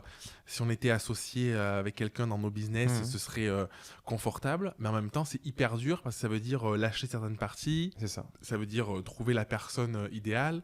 Ça veut dire, tu vois, je trouve que c'est différent quand tu lances un business ensemble et quand tu as quelqu'un qui vient se rattacher à un moment. Oui, tu vois. Vrai. Et parce que nous, à l'époque, on l'avait lancé ensemble, donc même si parfois on se marchait un peu dessus, c'était le projet commun. Et je trouve que c'est beaucoup plus dur, en tout cas moi personnellement, d'arriver à être au clair, déjà de trouver la personne et de me dire, mais comme c'est un peu ton bébé, tu vois, qu'est-ce qui se passe, comment ça se passe, et d'arriver à voir comment ça peut s'aiguiller là-dessus, si tu as un associé, pas juste un salarié qui prend en charge quelques parties, tu vois. C'est encore différent. Moi, je vois beaucoup d'entrepreneurs autour de moi qui ont des formes de, je sais pas comment on peut les appeler, des directeurs techniques, En gros, eux, ils sont plutôt dans le côté réflexion, stratégie et tout. Et puis la personne qu'ils vont embaucher, c'est la personne qui va dérouler leur plan, quoi. Tu vois, qui va gérer les équipes, qui va s'occuper de la partie opérationnelle, en fait. Tu vois. Et du coup, dans ce sens-là, je trouve que ça paraît assez logique finalement. Par contre, ça demande d'avoir une structure qui marche suffisamment bien pour déléguer à une personne qui a de la bouteille la partie opérationnelle. Et bon, en tout cas, pour moi, c'est pas encore le cas aujourd'hui d'avoir ça, quoi. Mais je pense qu'effectivement, c'est une des solutions. Et ça a été d'ailleurs une de mes erreurs aussi, au tout début. C'est-à-dire C'est une de mes erreurs d'être parfois trop dans l'opérationnel, de ne pas vouloir lâcher finalement certains items du quotidien. Et finalement, après, d'oublier finalement le côté purement, je vais dire, entrepreneur. Vraiment, trouver des axes stratégiques de développement. Parce que justement, j'étais trop, on va dire, happé par l'opérationnel. Parce que je ne voulais pas lâcher ces points-là, en fait. Ouais. Donc, effectivement, moi, je te rejoins tout à fait. D'ailleurs, il y a beaucoup de podcasts et d'autres entrepreneurs qui se rejoignent. Hein, et je pense qu'ils se rejoignent tous, d'ailleurs, à dire la même chose. Hein. Ouais. À dire que quand tu es vraiment entrepreneur, que tu veux vraiment avoir une vision globale, c'est toi qui dois définir la vision globale et la stratégie globale. Après, effectivement, tu ne peux pas être à la fois décisionnaire et avoir une lecture, justement, à court moyen terme de ton business et du développement, et à la fois être dans de l'opérationnel. Il faut effectivement, je pense, avoir ce bras droit, si je puis dire, ce directeur général, ou je ne sais pas comment on peut l'appeler, qui effectivement déroule le plan et s'occupe justement de ces choses-là, quoi. Et ça, c'est pas évident. Et il y a un dernier point aussi, c'est que, tu vois, moi, je me rends compte avec le temps que je suis quand même assez exigeant. C'est-à-dire que, tu vois, pas sur tout, mais en fait, j'ai du mal à trouver des personnes qui vont être dans cette exigence-là. En fait, j'ai l'impression, tu vois, je me rendais pas trop compte avec les années, et puis plus ça va, et plus je me dis, la plupart des gens, bon, ils s'en foutent un peu, tu vois. Donc moi, il y a des domaines où je suis pas exigeant partout, mais il y a des domaines où il y a des trucs où c'est important et tout. Et ça aussi, je pense que c'est un enjeu aussi d'arriver à trouver une personne qui en veut, et pour autant, dans ce cas-là, que ce soit pas directement son business aussi, tu vois. C'est vrai. Parce que c'est logique aussi que ce soit plus motivant parce que c'est ton bébé que si tu viens en apport avec quelqu'un, quoi. Et en plus, effectivement, pour un peu peut-être conclure là-dessus, c'est que on est chacun aussi à un niveau de notre vie en fonction de notre âge. Et on parlait des enfants au tout début. Parce que effectivement, on le voit qu'aujourd'hui, toutes les personnes globalement, entre 30 et 45 ans, allez, on va dire, qui globalement ont des enfants, qui sont sur un démarrage de vie, on va dire, perso, automatiquement, ils ont peut-être aussi moins d'énergie ou moins de priorité aussi à se dire, ok, je vais aujourd'hui travailler, je sais pas, 40-45 heures par semaine parce que j'ai envie vraiment d'aboutir sur ce projet professionnel, alors que eux-mêmes, dans leur schéma de vie, en fait, n'en sont pas là. Et en sont aujourd'hui plutôt à prioriser le perso, parce qu'ils viennent d'avoir des enfants, parce qu'ils sont en bas âge, et que effectivement la priorité finalement pro viendra peut-être par la suite. Donc il y a aussi le niveau de vie, la hiérarchisation un peu des priorités, là où tu en es. Enfin bref, il y a toutes ces choses aussi qui rentrent en compte, quoi. Ouais, c'est hyper intéressant. J'avais une discussion avec dans une entreprise, là, je bossais avec eux, et il y a un gars, un manager, il me disait c'est extrêmement compliqué de trouver des jeunes motivés.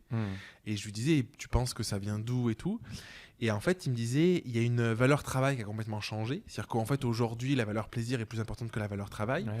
Du coup, les jeunes, en fait, ils n'ont pas envie de bosser 60 heures par semaine pour 1500 balles ou 2000 balles, tu vois. Et du coup, pour lui, il me disait, il y a une illusion, parce qu'en fait, c'est bien de se dire, je veux un certain cadre, c'est-à-dire que je veux être bien payé, en bossant moins, en ayant une qualité de vie qui est meilleure, parce que forcément, le monde aussi, comme il est peut-être plus challengeant qu'il y a 20 ou 30 ans, du coup, on a envie de plus de confort et tout ça. Et il me disait, pour lui, l'erreur, c'est qu'en fait, on oublie que avant d'arriver à cette qualité et ce confort-là, il faut passer par peut-être un peu de labeur, un peu de sacrifice, faire de sa bouteille, tu vois. En fait, bien sûr. J'oublie toutes les expressions aujourd'hui, mais faire son truc pour faire son trou, pour apprendre sur le tas et tout, montrer qu'on en veut avant de dire, ok, j'ai les compétences et tout ça. Et lui, il me disait qu'il voit un gros problème parce qu'il y a des gens qui sont pas du tout qualifiés, qui en veulent pas plus que ça, et la seule chose qu'ils voient, c'est je veux ma valeur plaisir pour ma vie, tu vois. Et donc forcément un salaire élevé. Un salaire élevé, tout ça. Voilà. Et du coup, il disait, c'est des gens qui sont pas motivés et tout, et lui, il galère dans sa boîte à embaucher, tu vois. Et moi, je me suis fait la réflexion. Moi, je vais prôner le côté faire ce qu'on aime, essayer de trouver de la fluidité dans son quotidien et tout. Mais c'est vrai que parfois, j'oublie que ça passe par le fait, en amont, d'avoir plus de 10 ans de réflexion, de passage à l'action, de labeur, qui font qu'aujourd'hui, je peux avoir le luxe un petit peu de me dire, je peux choisir les projets, je peux choisir la stratégie, j'ai le recul pour me dire, je vais dans un ou dans l'autre. Et en fait, si on prend juste le raccourci de je veux la vie aujourd'hui, il y a 10 ans, bah, ça marche pas, quoi. Mais je pense qu'on arrive dans un extrême. C'est comme dans tout changement de société ou autre, on passe toujours par des extrêmes. Et j'en suis presque persuadé aujourd'hui. Effectivement, je suis en contact quand même avec pas mal de jeunes aussi, que ce soit en reconversion ou autre, donc dès 18-25 ans globalement.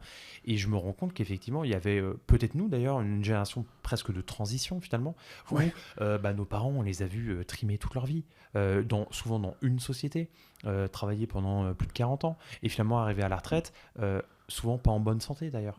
Et arrivés, ils n'ont pris aucun plaisir ou peu de plaisir, où ils ont laissé peu de place finalement au plaisir lorsqu'ils travaillaient, en se disant je vais profiter à la retraite, et arrivés à la retraite, ils n'ont pas pu finalement profiter parce qu'ils étaient souvent pas en très bonne santé. Quand encore, ils étaient encore là d'ailleurs. Donc malheureusement... Mais je pense que c'est ça qui fait que les jeunes, enfin bon, ça fait un peu vieux de dire ça, mais c'est horrible. En fait, certaines générations ont vu ça et veulent pas le vivre en fait. Exactement. Et nous, je pense qu'on est cette génération de transition, parce que quand on voit effectivement les 20 ans d'aujourd'hui, les jeunes de 20 ans d'aujourd'hui, eux, à mon sens, ils sont dans un extrême inverse. Ils se disent aujourd'hui, on veut laisser place essentiellement finalement au loisir, et le travail doit uniquement subvenir au loisir. Sauf que le calcul n'est pas bon, parce que ils veulent souvent peut-être que 70% soit du plaisir et que 30% soit du travail. Mais comment est-ce qu'avec 30% de travail, tu peux financer les finalement 70% de plaisir? Et c'est là où le calcul n'est pas bon. C'est pour ça que souvent, en fait, les jeunes, à qui j'ai pu même embaucher à l'époque, ils voulaient finalement des salaires finalement astronomiques par rapport en fait à l'énergie qu'ils voulaient mettre dedans. Mais je pense que c'est aussi, enfin je sais pas, tu vois, mais peut-être que c'est faux, mais je pense que c'est dû aussi aux réseaux sociaux où l'image envoyée est fausse. C'est-à-dire que, tu vois, il y a des personnes qui me disent Jérémy, en ce moment tu bombardes, tu fais un million de trucs et tout. En fait, je bosse beaucoup en ce moment, mais globalement, je bosse moins que ce que je bossais il y a quelques années, tu vois. La différence, c'est que j'ai plus de bouteilles, je suis plus efficace, j'ai énormément automatisé plein de trucs. Et du coup, un truc qui me prenait une demi-journée à faire il y a 5 ans, aujourd'hui, peut-être ça va me prendre 20 minutes, tu vois. Et ou une demi-heure sur certains aspects.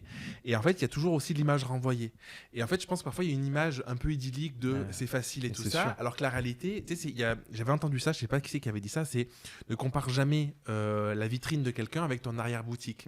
Et c'est très juste, c'est ce truc. En fait, la vitrine, c'est les réseaux sociaux, c'est machin, ça paraît sexy. L'arrière-boutique, c'est tu sais pas si le gars, il est dans la misère ou s'il trime et tout, tu vois. Donc, c'est aussi arriver à prendre le recul nécessaire, quoi, sur ça. C'est très compliqué. Et notamment, on le voit sur Instagram, LinkedIn ou autre. On voit qu'effectivement, combien d'entrepreneurs, on les voit raconter qu'ils ont levé 200 millions d'euros, qu'ils ont une équipe de 150 personnes au bout de 2 ans, que c'est finalement les rois du monde. Et on se dit, waouh, ah ouais, ça fait rêver quand même. Ouais, sauf que, effectivement, mais quels sont les sacrifices pour arriver aussi à ce niveau de vie-là, et combien il y en a, en fait, qui réussissent dans ce cadre-là. Et donc, finalement, ça crée de la frustration, parce que toi, en tant qu'entrepreneur, tu te dis, chouette, moi aussi, je vais me monter. Moi aussi, je vais me faire une levée de fonds de 200 millions et devenir le roi du monde et aller en yacht, et bref. Mais sauf qu'en fait, malheureusement, ça se passe pas comme ça. Et souvent, la réalité est totalement biaisée. Et c'est le côté, finalement, des réseaux sociaux qui me gêne, vraiment. À titre personnel, ça me gêne profondément. Ouais, moi, je le vois. La dernière fois, j'écoutais un gars, et je me suis dit, putain, en fait, j'avais jamais vu quelque chose comme ça. Il disait, alors il n'y a pas de chiffres, il n'y a pas de stats là-dessus, mais je pense que c'est assez juste. Il disait, tu sais, quand tu es solopreneur, tu as un peu le truc de, je vais faire 10 000 euros par mois. Tu sais, c'est souvent un peu un palier qui est annoncé et tout ça. Et en gros, si t'es en dessous des 10 000 euros, t'as raté ta boîte quand t'es seul. Et puis quand tu dépasses les 10 000 euros, tu peux voir d'autres opportunités, développer et tout. Et lui, en fait, il disait que ça mettait beaucoup de pression, ce palier-là. Qu'en réalité, on peut faire 5 000 euros par mois et vivre très bien en fonction de son business. Et surtout, en fait, il disait que ça met une croyance que la plupart des entrepreneurs font 10 000 euros par mois. Et lui, son postulat, c'est de dire il y a peut-être 2-3% réellement des gens déclarés solopreneurs qui arrivent à ces chiffres-là. Et il y en a encore moins qui arrivent à faire plus que ça. J'ai envie de dire, mais quelle erreur, effectivement, de lecture, de se dire il faut que je fasse 10 000 euros. 10 000 euros, ça fait 120 000 par mois. Si tu fais que de la prestation de service, 120 000 euros, par an, c'est énorme. ouais. Que en prestat de service. Imagine Si t'as le pas salaire trop que de charges, t'as Ah, ton mais ordi et que tu vends du exactement. consulting. Imagine, tu vends que du consulting, fais 120 000 euros de consulting. Je peux te dire que tu vis mais bien mieux que la plupart des salariés, même des cadres, parfois même dirigeants de certaines entreprises. Donc, Ouais. c'est une lecture, et typique, c'est un très bon exemple, parce que c'est une lecture qui peut être totalement biaisée.